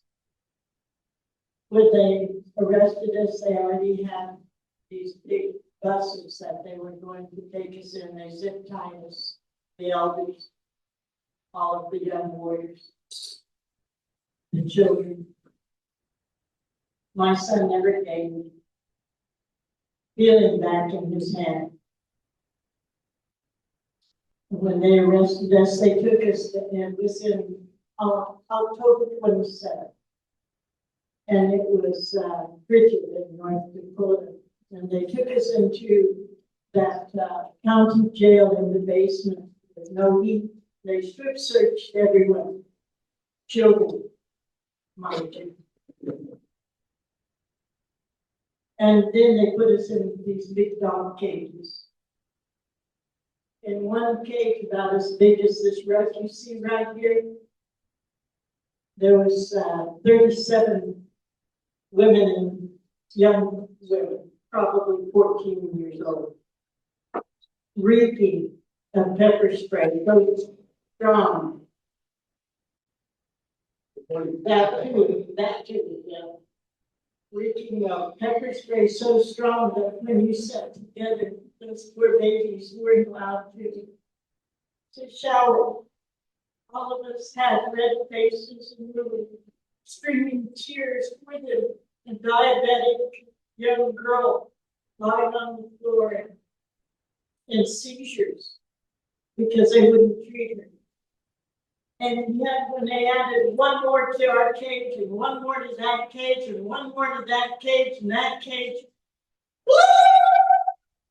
every one of us, we sang victory songs because we knew why we were there. That's what we all need to do. When we face the regimes that we are in the United States right now, been there, done that. From the beginning of colonization, from the beginning of the doctrine of discovery, in the 1300s, our people have stood strong for this.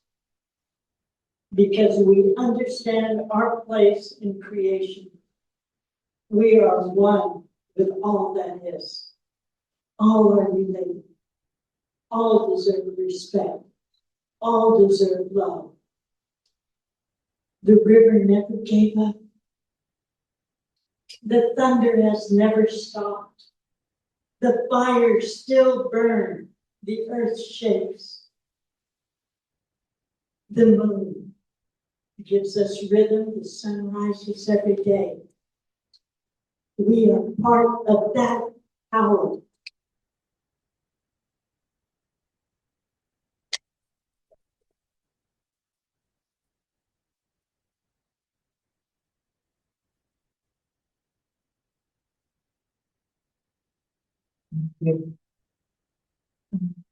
Our last speaker is Osprey Orielle Lake.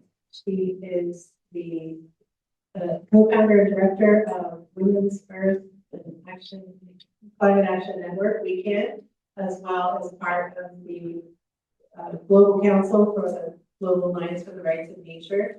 And she's also from the United States. So we're ending this panel with the power of resistance under Trump. Oh, you don't say that name. I know I hate something. The orange one. You know what I'm talking about, right? So thank you so much for sharing with us what it looks like on the ground with the power of resistance in that way, which is something that Casey always brings and teaches to all of us wherever we go. And there's more to say. And for that, we'll turn to Osprey. So thank you.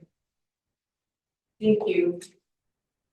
Hello, everyone. Thank you so much to all the speakers that have already shared powerful words. And I kind of want to weave a few things together and inspire to connect some things. We were talking about Indigenous, and Cormac and I were there. We were at a conference in Bonn. And then weekend actually went to the connection or went out and spent some days with some of the people living in the forest. Yeah, and really powerful. They were living up in the trees so that they wouldn't cut them down. I mean, they were not just like a little bivouac. I mean, they built like tree houses way high up so that they wouldn't cut down the trees. Really powerful, mostly young people. We did a little video of them and produced that to support their resistance effort. And I remember one sign, there was lots of amazing young people there. They were resisting and protecting the forest, stopping this big mining operation, as Francesco said, but they were also building community. Like they were experimenting, like how do we actually live? And there was this one sign I saw that said, not doing dishes creates hierarchy. And I just love that And it was like, and it was making the women who put it up there. Like, if we're gonna be changing our values, you've got to do your digits. So I just really, I love that. And it's like, a great posting. And then talking about Standing Rock always gets me in the heart. I mean, it was such a powerful Indigenous-led movement that in many ways brought Indigenous people into the forefront of the narrative. It's not that they hadn't been there, but people began to realize the power of Indigenous people organizing in a way that had been there, as I said, but not realized by so many movements. And I think we really have to keep pressing that agenda forward, because a lot of the large names groups did not like that, because funding shifted. Let's get real, and attention shifted. And so we need to really keep the front lines front and center, and Indigenous people's leadership front and center, and not let that slide. And one of the things to extend some of that story is we campers on the ground quite a bit, staying out at Standing Rock, and built a lot of relationships with a lot of the Indigenous women who were there.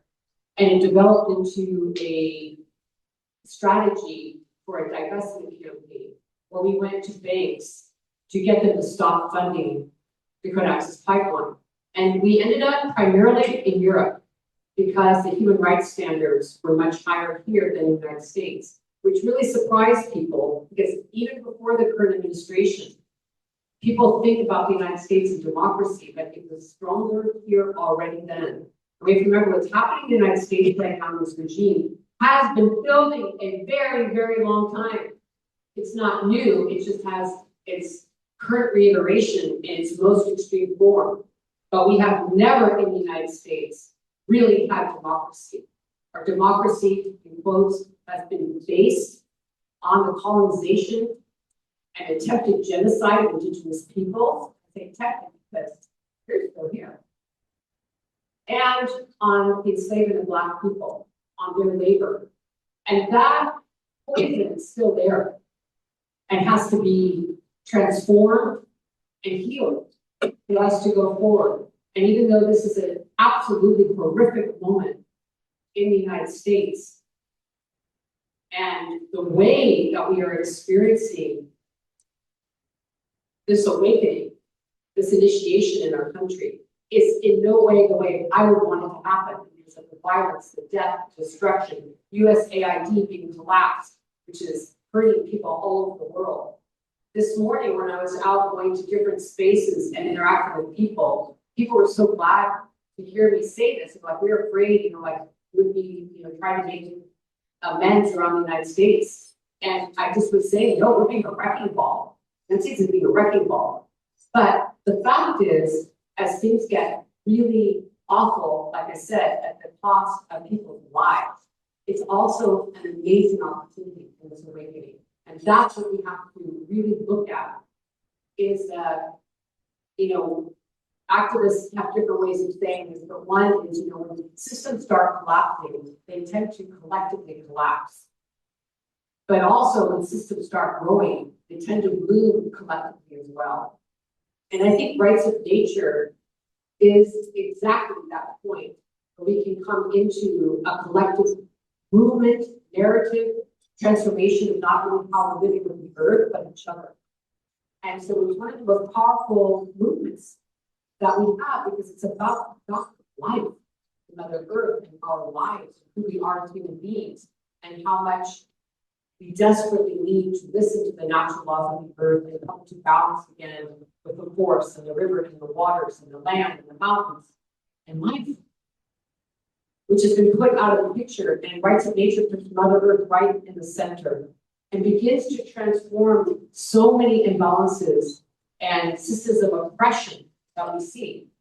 Because a lot of what we see in the colonized mind is this sense of not belonging. And if that's not attended to, and that grief is not attended to, it turns violent. And it turns into extraction. But when you belong to the earth, you begin to heal. And you need to extract and harm others and take out your sadness, your depression, your fear, your greed. It begins to collapse under the beauty of the stars. It begins to collapse when we sit in reciprocity with each other. And that's what I'm willing to happens. I wanted to remember that Casey had asked me to talk about line 5. I didn't want to leave that out.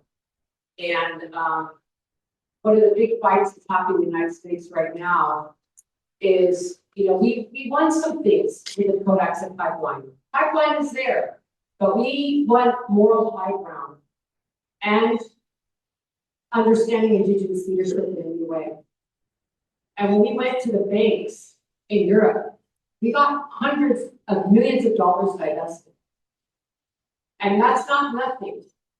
And today, when I was standing in line going into one of these climate spaces where they are pushing the commodification of nature, they're pushing that market mechanism solution. We're going to buy and trade our way out of this crisis, which we're not. I happened to be waiting in line with a woman from one of the banks we approached. I won't mention the name. And what was amazing is I said, we've been dialoguing with the bank back during the Codex's pipeline, blah, blah, blah, blah, blah. And she turned to me and she said, you know what? We messed up. We learned from that. We learned from that. And she said, we have a very different relationship in how we're doing our due diligence. To me, no, it wasn't maybe the victory that we wanted at DACO, but that movement made a big difference, even with one of the biggest banks in Europe. So we need to keep remembering that this is not going to happen overnight, even though it needs to happen overnight, but we are making change. We are making change. Now we have line 5 in the United States, which in an incredibly difficult atmosphere, where now the administration, every time we want to go and make a stand or have meetings with the government, we have meetings with the government. They're now fast tracking everything, where you would have like 3 months to be able to have time to push back on a bad project. They're doing things like in 2 weeks. And right now we're in a big comment period to shut down line 5. And anybody here can put in right now, campaigning here. You can go to our website and comment on it, because we're talking about 20% of the Earth's surface freshwater. That's our collective freshwater. 20% is in the Great Lakes. And that's a big damage if we put this pipeline through. It goes right under the Straits of Mackinac for the Great Lakes. How are we going to live without fresh water? That water feeds 40 million people, but it's also our collective fresh water on the planet. You don't hear about it. So one of the big things we need to do is do so much more work collectively around the media and around our narrative, because that's the space that has been taken over. And it's something that we have to fight back. And when we stand up and we voice and we speak out and we share, that's one of the most important things we can do right now. So I'm going to close because I hear some rumblings on the side. I hear what's going on. I'm assuming I'm supposed to be quiet. So I'll just close with one thing around rights of nature, just to bring us back to what brought us here to this space, is that I love this idea by a wonderful philosopher who talks about islands of coherence, that you can be in an enormously disstable system that's breaking down, but within that, this is a scientific happening that happens in physics as well, that when systems start collapsing and there's enormous chaos, how nature starts healing herself is in these islands of coherence. It begins there. And then it builds and it starts connecting to other islands of coherence, of well-being and health and balance in nature. And I see all of our rights of nature work being those islands of coherence.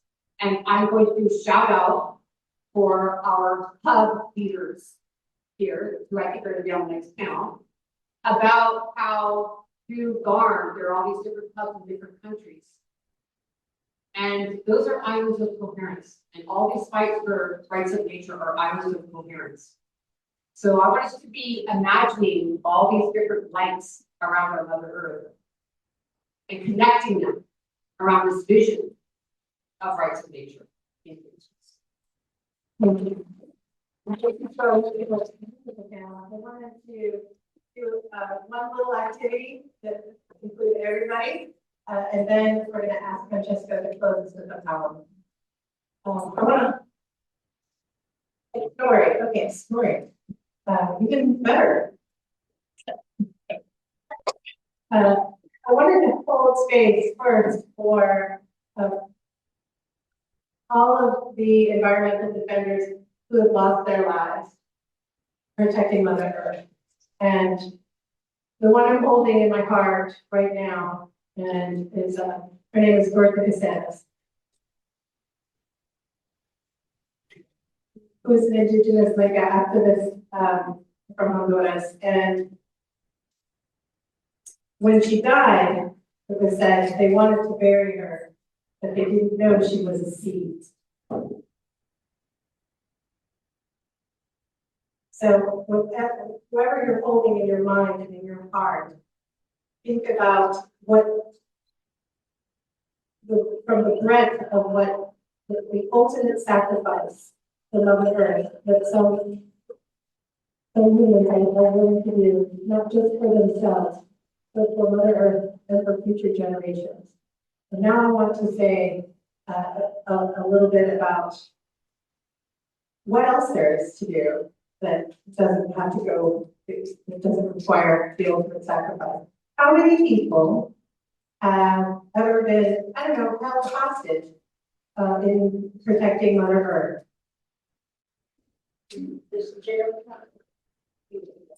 How many people have been in jail? Please stand up. How many people are shot at because my daughter was shot at the age of 2. TK, stand up. Olivia, hello. How many people have ever been arrested at police brutality? Please stand up in defense of Mother Earth. Please stand up. How many people here have ever heard percussion grenades or have tear gas or any of that type of police violence in defense of Mother Earth? Please stand up. Every person here who has ever been at a protest or been at a march in defense of Mother Earth, please stand up.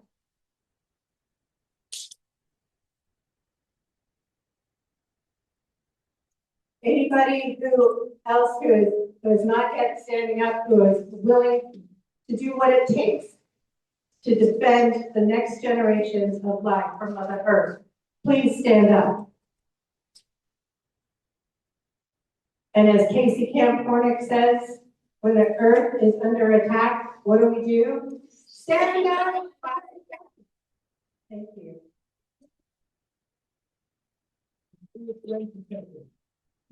When I heard Casey speaking, I resigned speaking.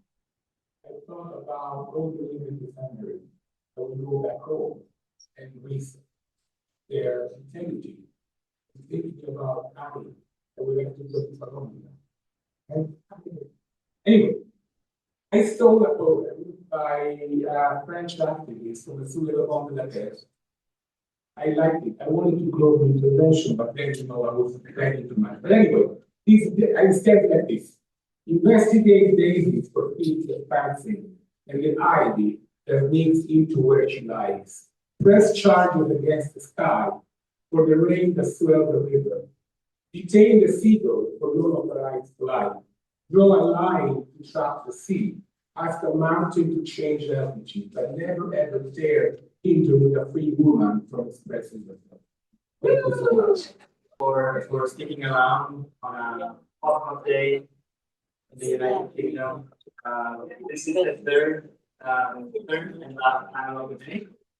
And in this panel, we will try to open the conversation a bit more also for the audience, because of course, we want more input from all the experts, people, beings, activists who gather here and stay through the day. In this third panel, we will talk about nourishing a movement, growing this movement that is in Europe, but in the whole world really, and how we stick together as people who keep moving in this direction that we might not know really what it is, but we're sticking to the direction. So we have 5 speakers for this panel that will function in a little bit of a different way. We will have a short intervention by each one of them, and then we will move into more of a conversation phase. So if you want to chime in after the first interventions, please raise your hand, and I will give you the microphone, and we will do it like this.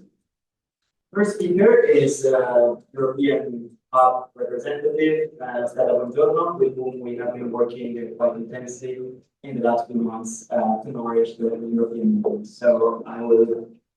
Can we have the microphone? Okay, so I will just keep this in. Hey everyone, thank you so much, Pedro. I just want to start by the beginning how excited and grateful I am to be with Christiane, with whom I've been working so much in these past months, and I've been able to meet for the first time again. So that's such an honor for me to be with you all today, also meet new people as well, and also share space with who still have energy by the end of the day. So thank you so much again for holding on until now. And yeah, as Pedro shared, my name is Stella, and I've been working as a European Hub facilitator. And for who's less aware, the European Hub is one of the hubs part of the Global Alliance for the Restoration of God, and it was born in 2008 precisely to respond to how much the movement was growing in Europe.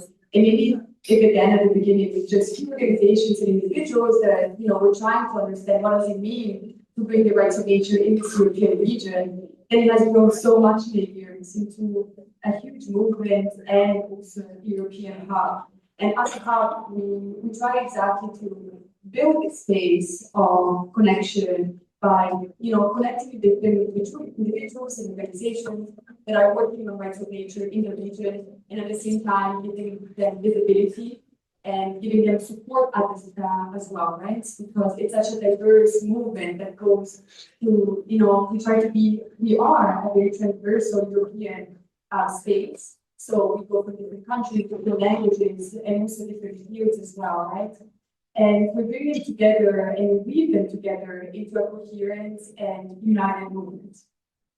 And that includes different kind of works, right? Because it's both, giving support, communication, visibility, but at the same time, working with initiatives that are working directly on the ground, trying to recognize rights of nature, especially around water bodies at this moment, but then at the same time, at the policy level. And it's something that I would like to share here as well. Within the European Hub, I've been working a lot as well on this new initiative, which is a European Citizen Initiative. And for the people that are less aware of what that is, a European Citizen Initiative is one of the only tools of direct and participatory democracy that we have as European citizens to be able to influence European law. And this European Citizen Initiative is exactly to bring the rights of nature and recognize them at the European level and in European law. And it started many years ago in 2022, and it took many, many years of understanding what's the right strategy, what's the right moment, right, to bring this at the European level. And now, just the last month, the 19th of May, it has been approved by the European Commission. I won't get into the details now of how it works in the European Citizen Initiative, but it's a coalition. We've created a coalition, all over Europe, of people that want to bring this at European level. And just next month, the 2nd of July, we're going to be presenting at the European Parliament in a few days of movement building and public actions. And then in order to also prepare the next phase of the campaign, the next phase of the initiative, which is the campaign, which ideally would start around autumn. And it would be a whole year of, trying to get these 1 million signatures all over Europe to then bring it to the European Parliament, where then the European Commission first, and then the European Parliament will have an answer, whether that's will happen, like would be recognized as a European law. Now beyond that, we will now pass it. But what we're always trying to recognize is that it goes like the success of this initiative and this European-wide effort for the rights of nature goes beyond, whether it would be recognized at the law legislation level, but it will its success would be if we were able to really unite the movement and awaken people to what rights of nature are and what is that we're fighting for, right? So I think regardless of the results at European level, I know that it will be a success anyways, because it's a European-wide effort that will grow and grow in the years committed to the rights of nature. So yeah, thank you so much, and I'll pass it to you, Jos. Thank you so much. So today we will do short intervention to newspaper the conversation later. Our second speaker today, as a representative of the Youth Hub of GAR, is Francesco. Thank you. Yes, that's my name. I've been working for the Youth Hub of Garn for the last 3 years, and I'm also a interdisciplinary researcher. I just graduated and published my first article about the agency of fire, actually, in the context of forest fires in Bolivia. But back to the youth. I think we all feel the threat of an uncertain future at this moment. This future is particularly uncertain for children, youth, and future generations, who experts recognize as the most vulnerable to the impacts of climate change. Because every child on Earth is exposed to some combination of climate crisis, pollution, or decline of biodiversity, and especially children from poor, vulnerable, and marginalized communities. So to successfully ensure a sustainable future for every child and future generations, we must involve them in designing and implementing. And to me, the rights of nature is one of the most transformative climate solutions, because it addresses these global crises at the root cause. Recognizing the rights of nature is a systemic worldview-shifting solution to the roots of the climate crisis. And that shift in worldview is really foundational, because it means moving away from human exceptionalism that places humans above and beyond and above the web of life, and towards a more humble relational consciousness, one that learns from indigenous and non-Western worldviews like animism. And this fundamentally changes how we relate to each other. So transforming our relationship with nature also transforms society as a whole. And I think youth have a really important role to play in this, because as Casey alluded to earlier, our future is under threat. So I'm really happy that to see also youth taking up spaces to speak at events like this. Yesterday I was at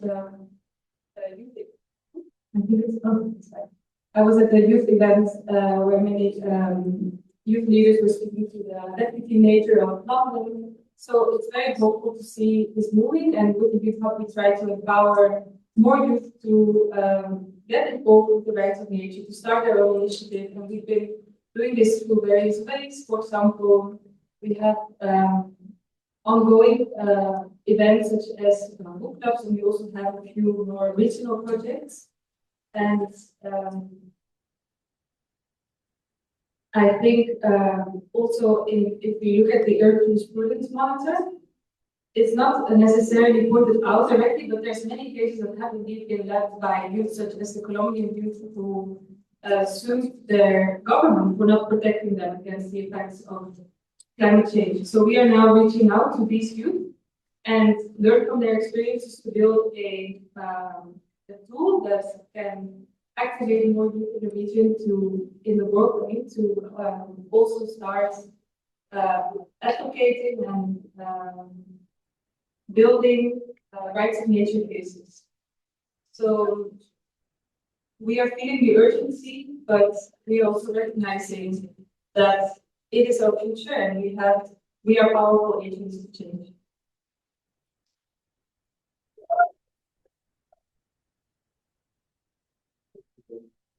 And now this is our first speaker, Dr. Colombo, the lawyer, he's a teacher, he's a representative of the CAR Latin American Hub. He will speak in Spanish and Bueno, muchas gracias. Quiero compartir con ustedes algunas reflexiones muy concretas. Thank you so much. I want to share some concrete reflections.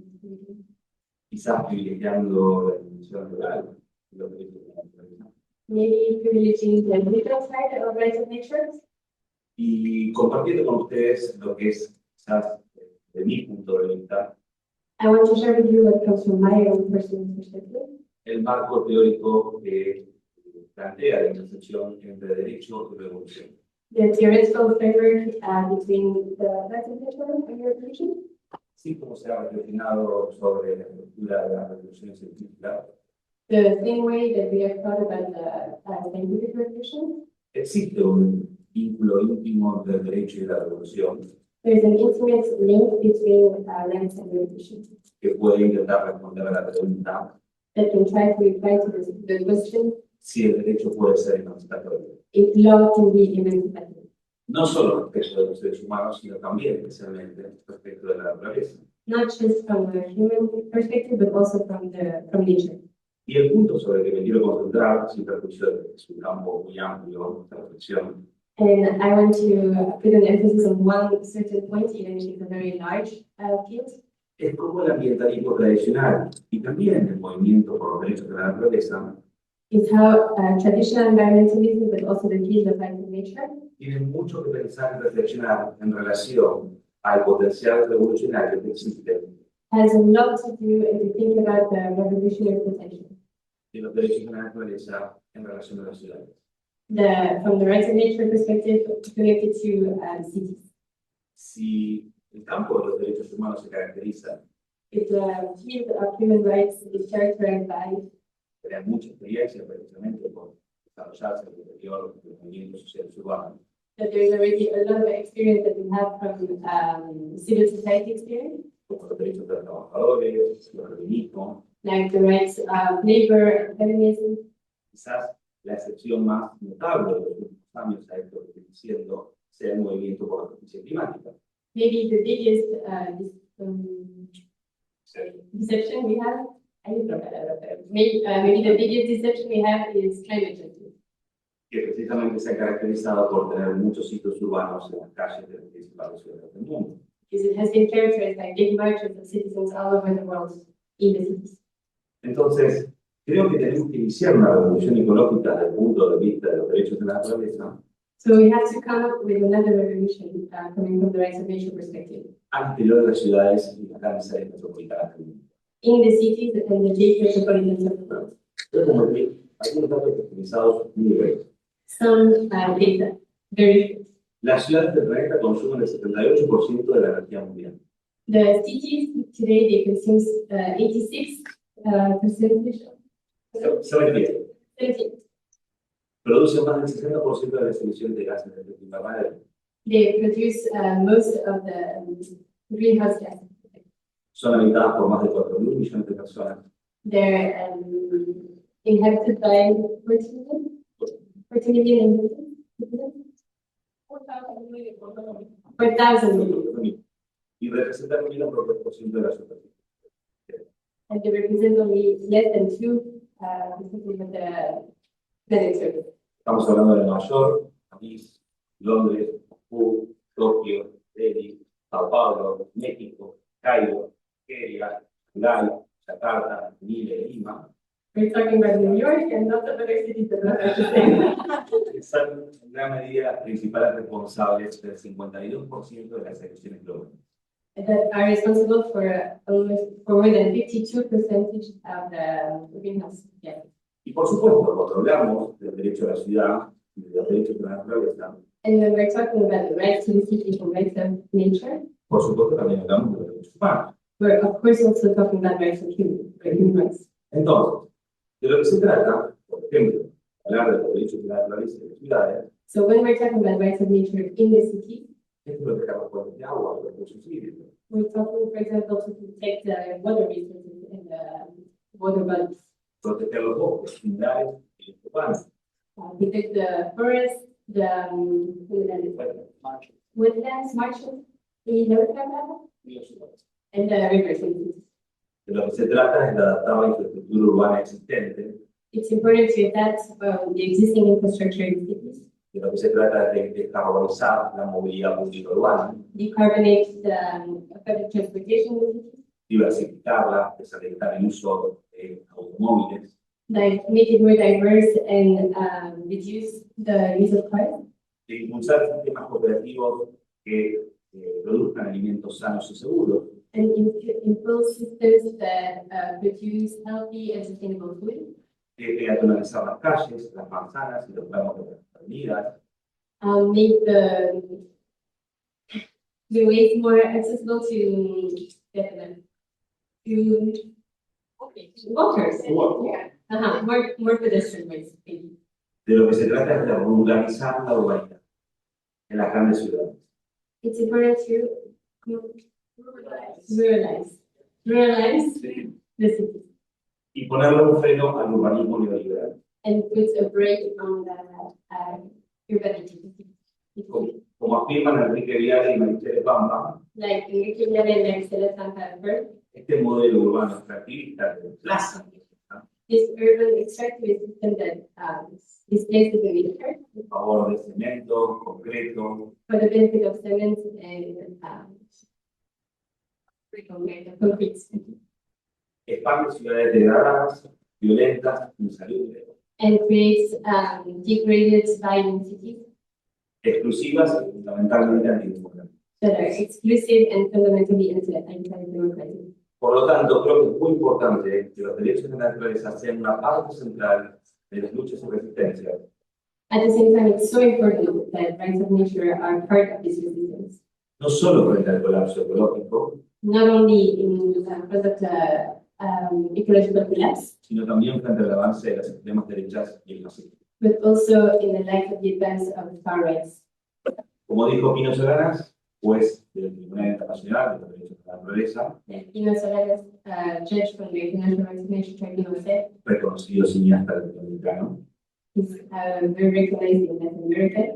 quizás no exista causa mayor Maybe there is no higher cause desde la Declaración de los Derechos Humanos en el siglo XX since the Declaration of the Human Rights in the 20th century que la lucha por los derechos de la naturaleza en el siglo XX.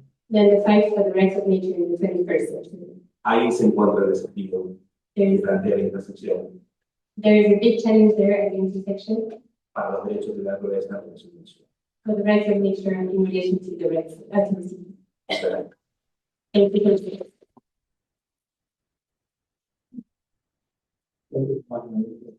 Translation.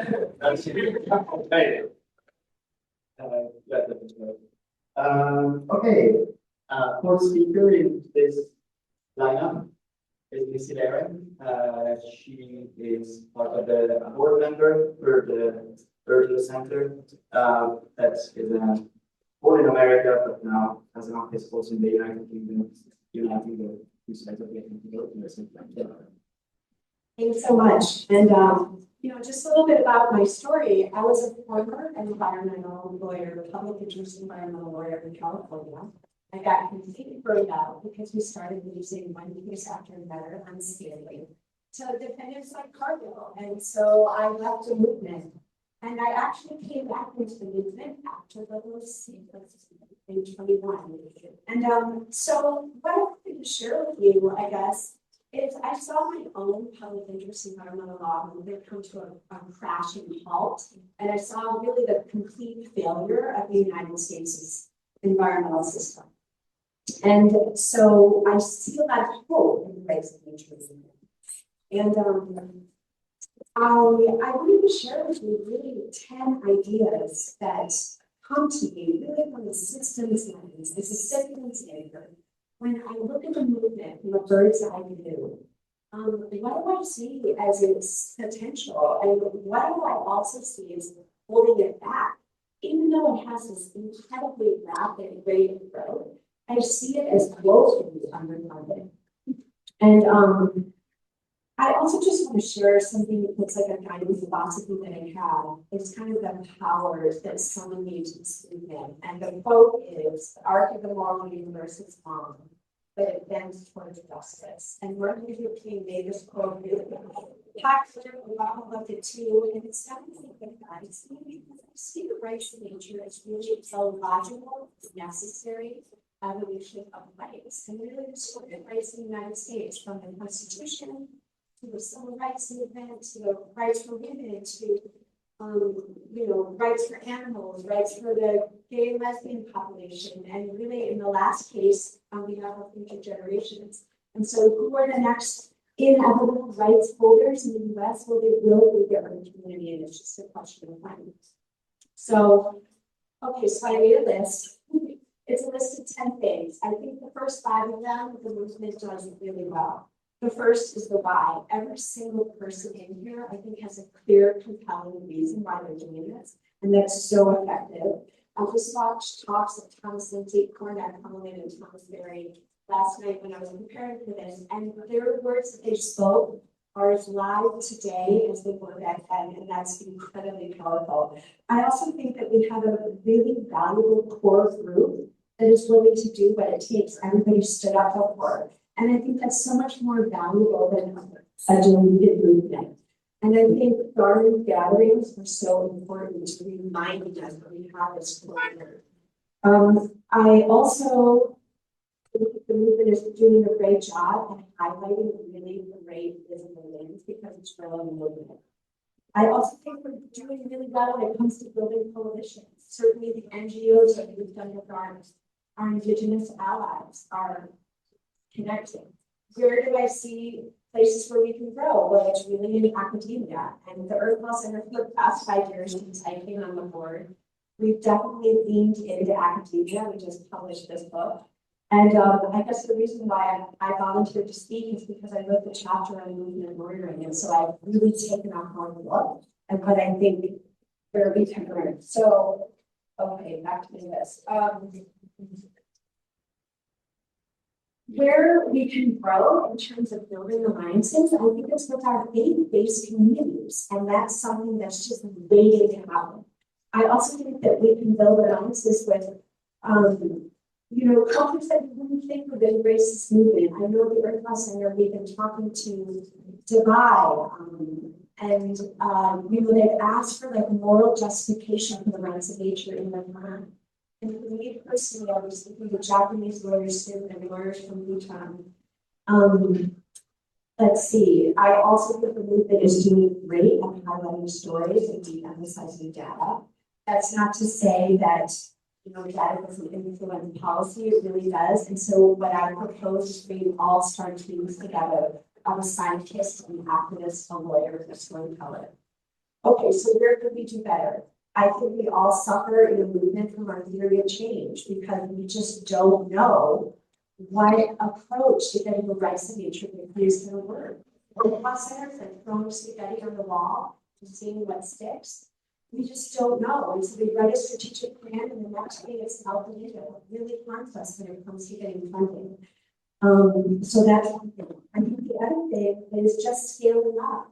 We were little NGOs in 2008 when we got started, and then we had our website, and then, phase 2, how do we scale up? A lot of us turned to education and training the younger generation.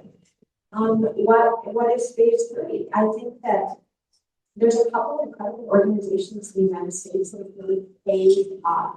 Well, the Environmental Working Group, Kiss the Ground, Center for Food Safety, these were $1 million budgets and they're huge budgets. And I think that's what we need in the range of engineering. So let's see, infrastructure, that's 8. Okay, 2 more.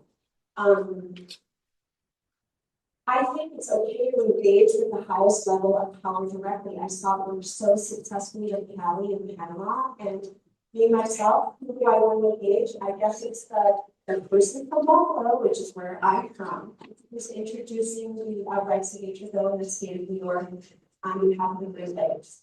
And the last 2 things, and these are the gems for my dissertation. I'm glad you brought up youth. When I left the environmental movement, I got a PhD in how to teach Earth jurisprudence to Gen Z. And how do I think we could do it? I think we can really lean into the culture of hope. I think Gen Z, because they have a 45% rate of depression, the artists in Gen Z have a 65% rate of depression. Even though, you know, what Osprey shared about what's really happening on the front lines is so devastating. It's heartbreaking. I think that Gen Z, we just have to maintain stories of hope, and I think it works, and I think it draws people to us like these.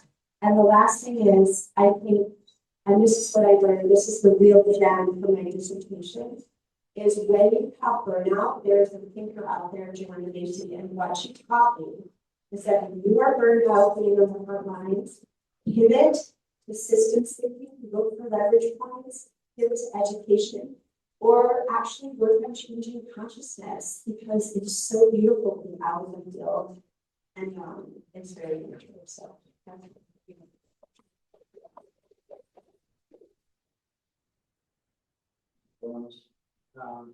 Moving to our last speaker, and it's my comrade Christian Bosman, who has been one of the driving forces behind the Conference of European Water Bodies, now also coordinating with the Garden European Hub, co-founded the Embassy of the North Sea, correct? So, yeah. To you, Chris. Yes, thank you so much, Rachel. And well, thank you so much for inviting me. And I'm so grateful to be. This is actually my recipe against burnout. The sense of collectivity, connectedness with the Garden family, with the Conference of European Water Bodies family. Maybe to explain a bit about what the conference actually is. We were founded at the shores of the Marne War in 2023 because we were so fascinated by how these grassroots activists established to collect 600,000 signatures. Those in the Spanish Parliament and have a new law installed on the summit, and now wondering how we're going to work with this. But this is a super fascinating case, and we decided to visit them, to learn from them, but not go there alone, go with other grassroots initiatives like the Venice Lagoon, Mortgage Paper Sisters, and we started to meet every month online, every year in gatherings. And now we've just welcomed last week our 43rd grassroots initiative in Europe. So we're now representing 17 countries, and we think it's super alive for the movement. Maybe to explain a little bit more about my work at the North Sea, because I think what drives us in conflict is this fascination for how are all these movements actually doing it, pursuing the rights of nature in their own human and non-human ecological context, because it's radically different for each context, of course. So, well, for us in the Netherlands, we are a water country. I'm a water person. Yeah, we present ourselves as water diplomats at the Embassy of the North Sea.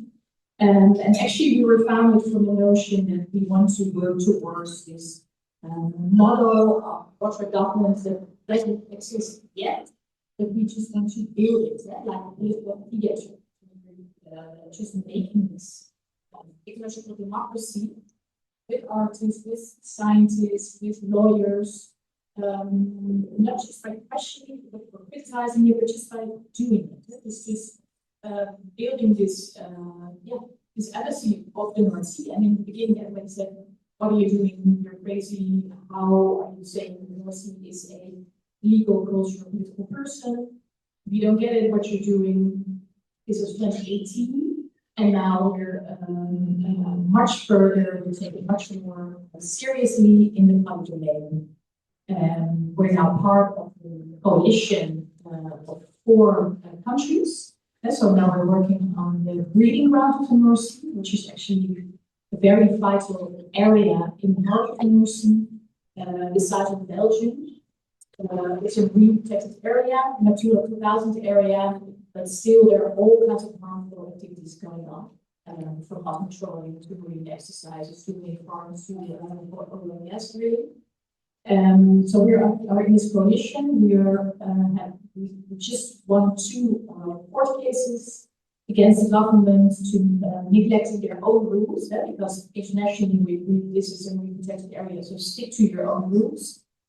And within this coalition, this highly political process going on, we have been building another theatrical political institute, which is called the School of Government. And within this school, we're doing all kinds of research related to how can we see the government, how can we perceive it, how can we feel it as a person, as a cultural, political person, as having a stake in the negotiation table. So with the politicians, with the lawyers in this political field, this arena, we're doing exercises in understanding the emotional regimes that are part of this policy-making field. How is it possible that you put a signature under a license, which leads to accepting, well, at night you put your child in there as being so worried about its future. So understanding this kind of regimes of emotion, actually. We're also trying to understand technocratic politics, how is the North being depicted.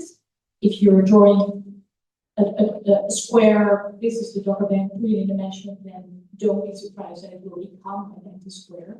It's also representation, it's also a cultural representation. How do you depict this ecosystem in this messy entanglements?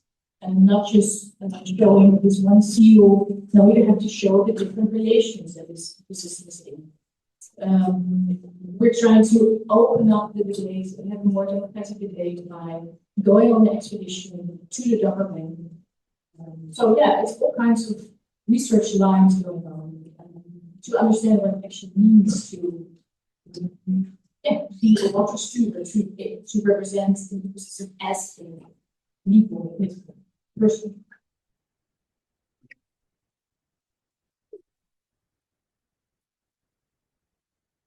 Thank you, Chris. Thank you to all the speakers. So, as promised, incredible. We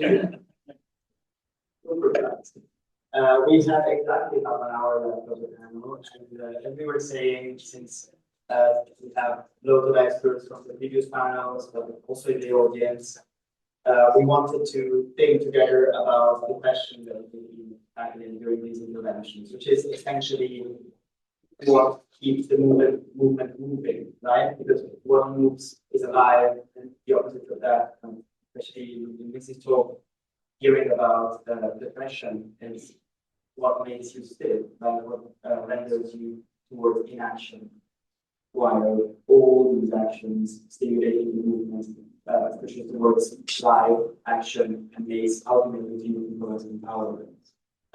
So this is, I didn't introduce myself. Who are you? I'm Pietro, and I've been helping Cristiano and Marine with the facilitation of the European Hub.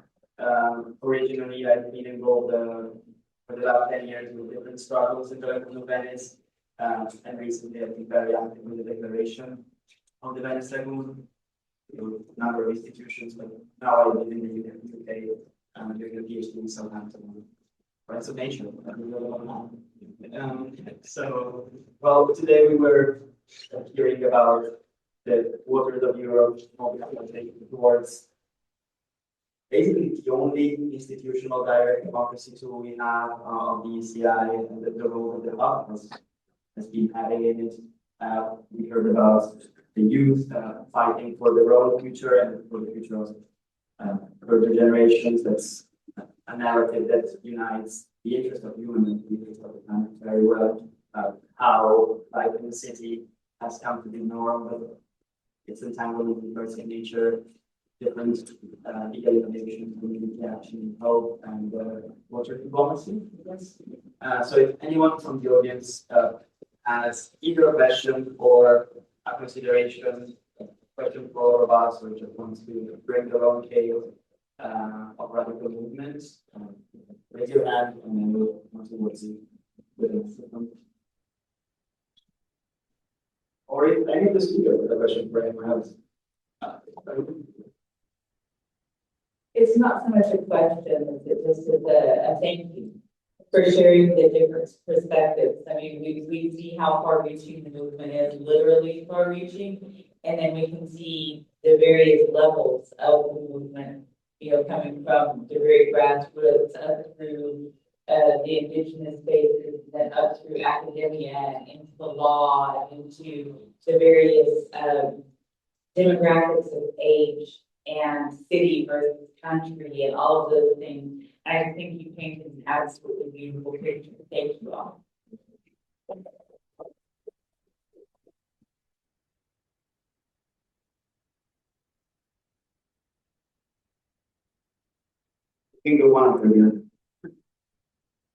Hello, my name is Thomas Rickard. I'm with the UK River Rights Network, the UK Rights of Nature Network, and I guess I'm very curious about the things. I think there's questions for us in both networks about how we organise ourselves. We're quite informal and how we sort of maybe move to something a bit more focused. And I'm just wondering about, I mean, every organisation will face its own kind of challenges, its own kind of politics and so on. I just wonder whether there's anything distinct about that in the field of rights of nature. I don't know if we sort of can learn from, this might speak to the earlier panels as well, how we sort of learn from our forebears and inspirations and people who are on those front lines in other countries. So yeah, I was going to see that question, you know, any advice on how we can organise the best way of it.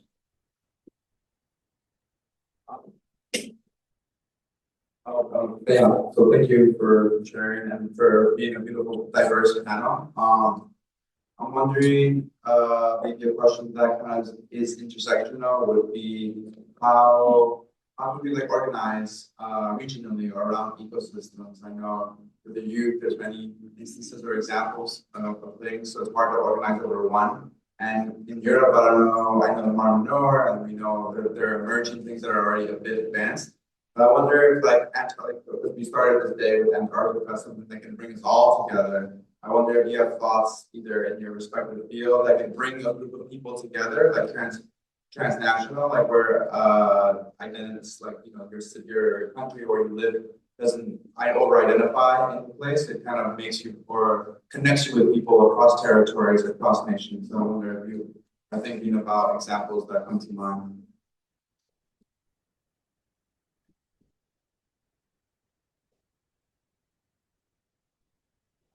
Say something about rights of nature in the UK. Just because now I sort of sit also from the lens of the funder, and I can say that when we're looking at a rights of nature application for funding, we are asking what alliances have they built in their community and how are they not duplicating the work of somebody else, and how are they the most efficient use of our resources. And we actually call the partners in the states to get a reference.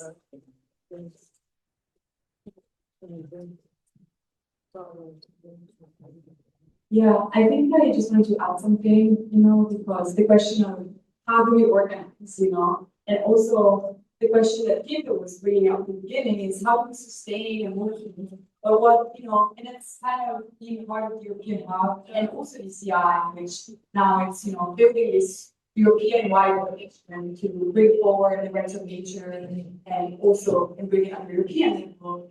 You know, the question of how do we build this movement that it's so fragmented, you know, there's so many rights of nature initiatives happening all over Europe, and it's very important that they focus on their very local context, like very local fact. But how can we make sure that they don't stay fragmented initiatives all over Europe, that we can keep them together, we can reach it together to a wider and more united and situated movement, right? And that's kind of the questions that and the objective that the European Hub of Iron, you know, holds, you know, trying to be that leader, that bridger, and also within the ECI. And I think one reflection that kept coming up to me also, which I don't know if I answered directly your question, but I felt like I wanted to share also given the previous platform that we listened to, is that when we think about the rights of nature in the European region, I think it's the right question to frame it as a movement, right? That we localize it at the very lowest level possible. Because if two things were you know, remembered to us today is that rights of nature are rooted in indigenous rights and they need to be localized at the lowest level, at the grassroots level, right? And it's something that I think when we do rights of nature here, we need to remember, because it's very easy that when we, we do policy, like we work at the policy level or in NGOs, like in Europe, it's important to remember that it is the country that where the first disconnection to Mother Earth was began, right? And then it was exported over the world through colonialism. So we do hold a special responsibility in the way of how do we do that culture shift in relation to the land and to Mother Earth. And I think that also means going beyond the bubble of the rights of nature in Europe, because there are so many more initiatives and people that are fighting for the land, are fighting for nature. Let's just, I want to bring up the case of Albania, that just, a few months ago, it's weeks that they've been fighting for their, for the protection, and just say, we are not selling nature. Nature is not to be sold. And it's important that, we go beyond when we think about creating a movement in rights of nature, we go beyond just initiatives that already have the name of rights of nature, because there's so many more people and Europeans are waking up to the fact that, all the interconnected problems that we're facing today do go back to the root of the fact that we have lost, with the connection to Mother Earth and deliver and harmonious position with the earth. And, so doing this work as a movement weaver and with European Hub also means reaching to these communities, reaching to these initiatives and making them understand and framing rights of nature as, as a solution, as a powerful tool for them to be stronger with their initiative and their protection of the land and the nature they're defending. And now with Albania, they're calling it the Flamingo Revolution, right? So that's such a, that shows such a big cultural legal shift in the way that our Europeans are looking up. And I think it's important that we remember when we think about how do we organize, right? All of this, it is a work of just, raising awareness and remembering that we are nature, right? And that's such an important work that needs to be done in Europe, given the whole history that we have behind us. And that also means special responsibility that we hold in spreading this work. And I think, I don't know if that answers your question, but it was a reflection that I wanted to bring, given, the organizing and reading of vaccination movement in Europe. Yeah, thank you. In listening to you talk, I want to bring one thing to the forefront of the conversation as an Indigenous person, that we're not just stakeholders, we're rights holders.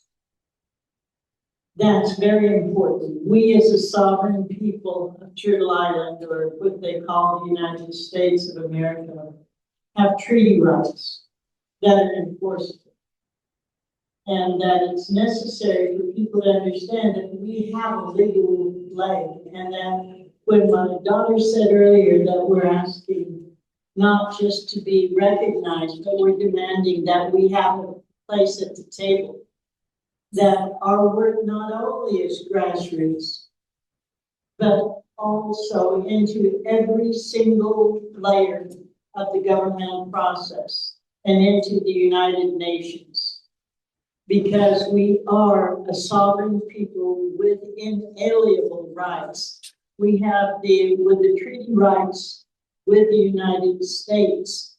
It's a nation-to-nation situation.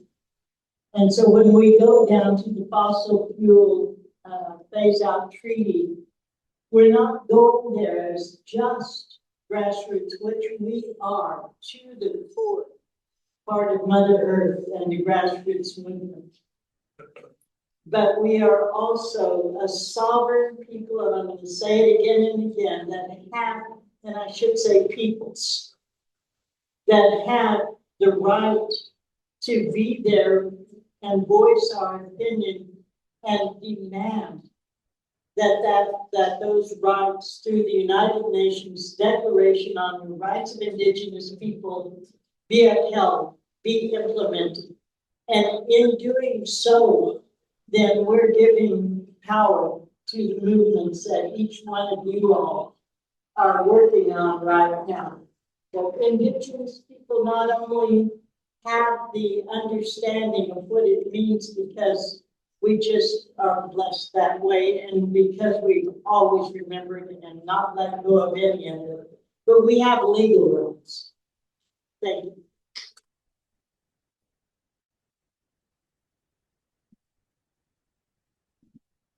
Really quickly, first of all, thank you to this panel because it's grounding us in Europe, and I think that's really important. And thank you also to Tom for being here because I feel it's so important to have that the UK movement as well. So part of this. I just wanted to say two things. First, when we think about rights of nature, many people say, "Oh, we want to bring balance back to the relationship between nature and human beings." But let's remember that balance does not mean stillness, right?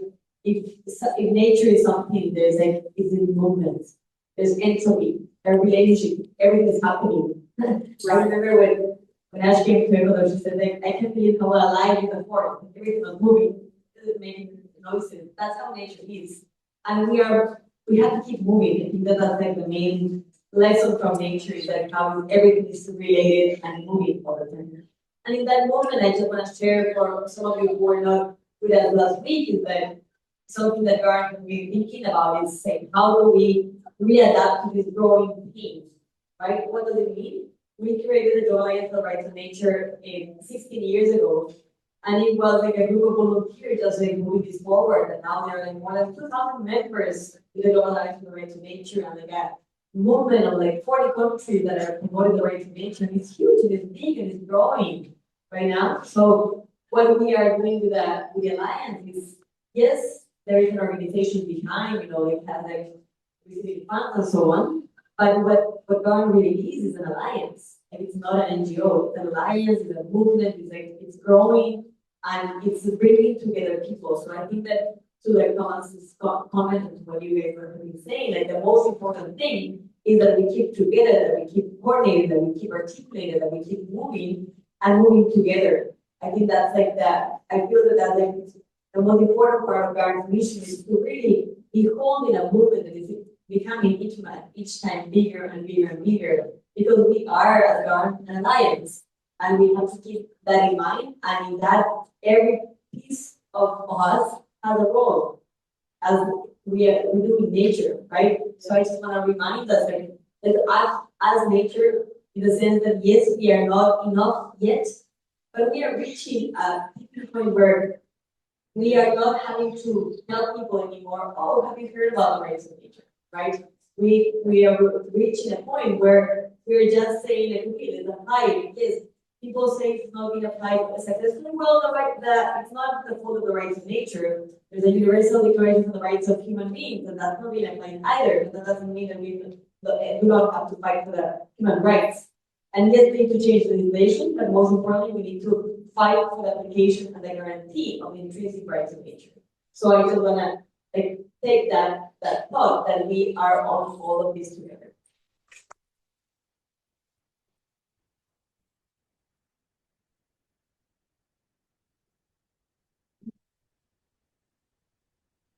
My name is Rowan. I play a Google team. Company that deals with the meta system change. It's called, for instance, Blue Dot integration. I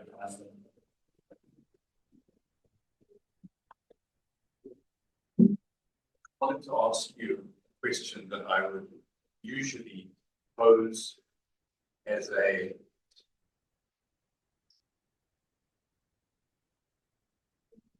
meditation. I would pose it as an applied intervention with your board. So if you just bear, we're not going to go through that, but I would ask you to quiet yourself as best you can, to play with me, not in a frivolous way, but to play with me in a way that is the play of the cosmic gods. So here we are on this beautiful, magnificent, huge from our perspective planet that has held all of these beautiful earth beings, allegedly inanimate and allegedly animate, for at least 4 billion years. And this beautiful big planet of ours accounts for 0.0003% of the mass just of this solar system. That's how small we are, even in our own backyard. And just out of that backyard, there are now estimates of 2 trillion galaxies. 2 trillion galaxies. And that's from our ignorance. We have nowhere to know. And in those 2 trillion galaxies, there are hundreds of trillions of stars and of other planets. So just bear with me and play with that. But what if a innumerable number of those planets in those trillions of galaxies, there are also indigenous?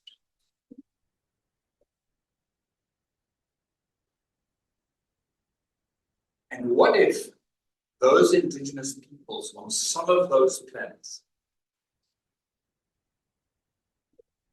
have managed, through their deep ancient wisdom, connection with their planet, their earth, they have managed to travail the horrors of the adolescence of technological growth? And what if 1 or 2 of them have survived, which is highly unlikely for us at the moment on space? And what if, out of curiosity, love, care, compassion, their own sensing technology, they were to pass by this little 0.00003% speck that we so lovingly hold as Earth? And we're to look down and go, these guys are gone. They've got it right.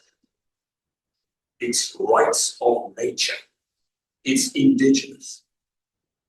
That's the key to the survival and thrival of the technological adolescence. And they came down to your book. What is it that they would say to your board that you're missing? You've got it right.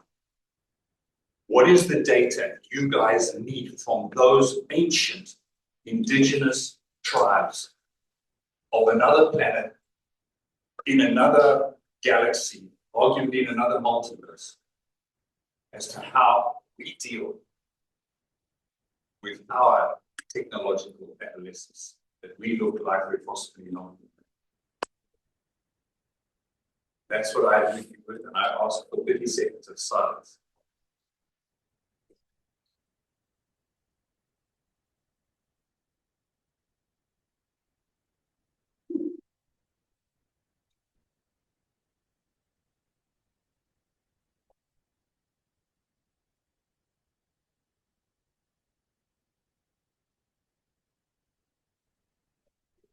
But would you repeat that? No, just.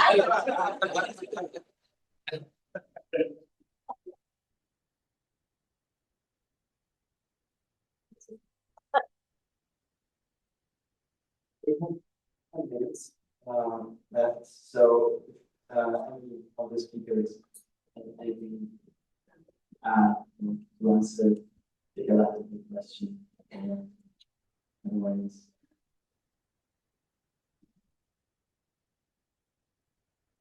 When I listened, and I was just quick, when I listened and you asked me to be quiet for 30 seconds, I closed my eyes.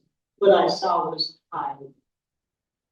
And to me, my interpretation of that is that we must enter into the mind of the hive mind. Cheers.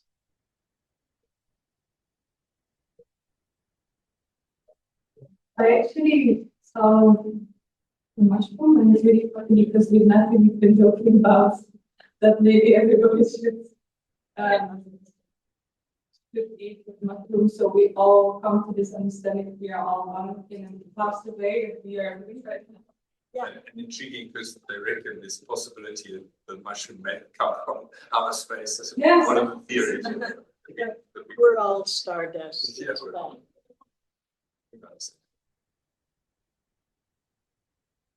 That's a bit also, when we were planning the idea of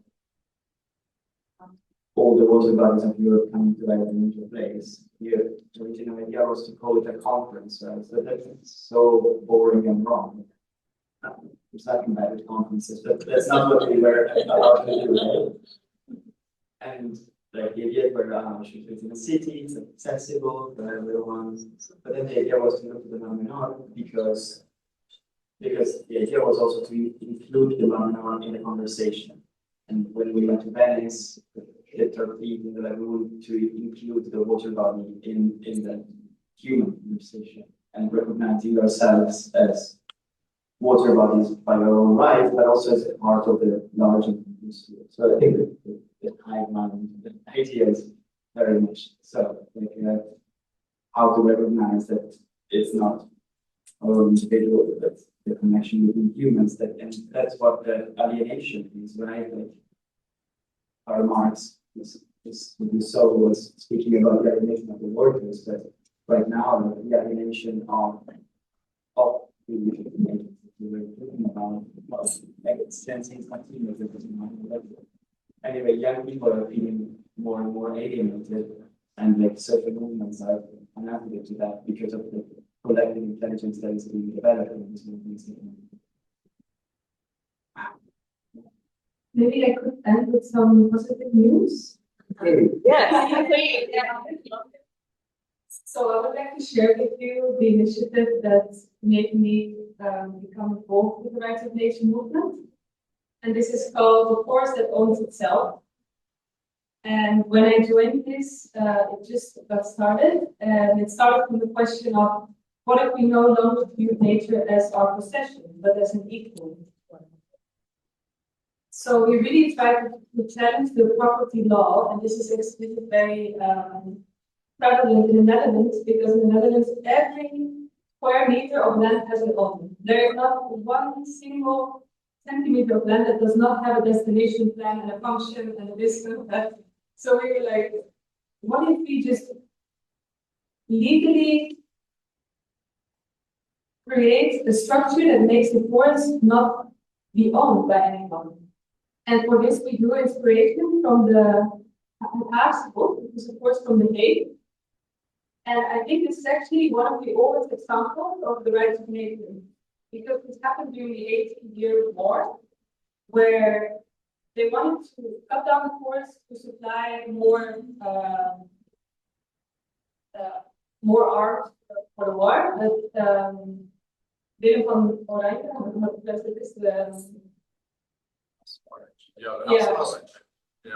Willem of the Orange, he prevented this by creating an act of redemption. And in this act, it says that the forest can never be sold or cut. So whoever may be the new owner into the future, with every time the forest gets passed to a new owner, it comes with this act. And we thought, wow, this is such a beautiful legal mechanism. And actually, the Hague Forest, it still exists today. It's a huge forest in the middle of the city. So maybe without this, it wouldn't have been there. So we updated this act of redemption to create a more legal one that is applicable to current legal ownership documents. And we created this, but then of course the challenge was to find a landowner who actually wants to sign this contract. Because what it means is that you cannot manage the forest anymore, and you cannot profit from the forest anymore. So you basically give the forest back to itself. Because we wanted to create a new ancestral forest, also because all the forests in Europe, they have been lost. We don't have any ancestral forest anymore. And yeah, it was a challenge to find someone, but a few months ago, a woman, of course, she agreed to sign this act of redemption. So now there is a forest that is not owned by anyone but itself. Wow.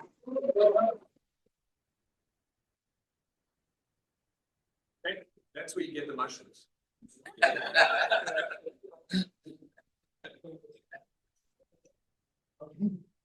3 minutes left. I forgot to mention, but Earthlet's going to display its two cases are going to be. One is the rights to the Osprey Forest, another is rights to the Inland Upper and Bosnia, and the third is rights to the Lockney. And actually the Earl, which happens to own it, wants to have the rights on himself. Because it was really us trying to make that happen, so that's all she was.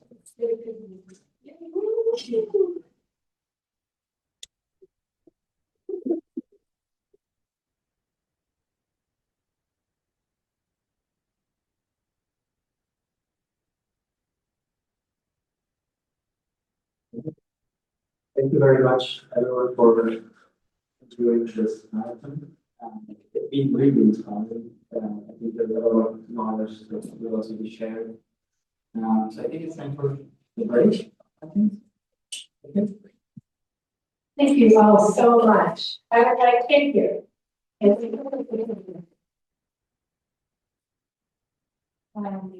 inspiring all of you.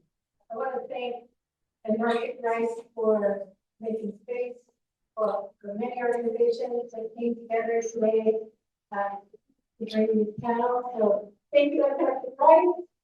Thank you for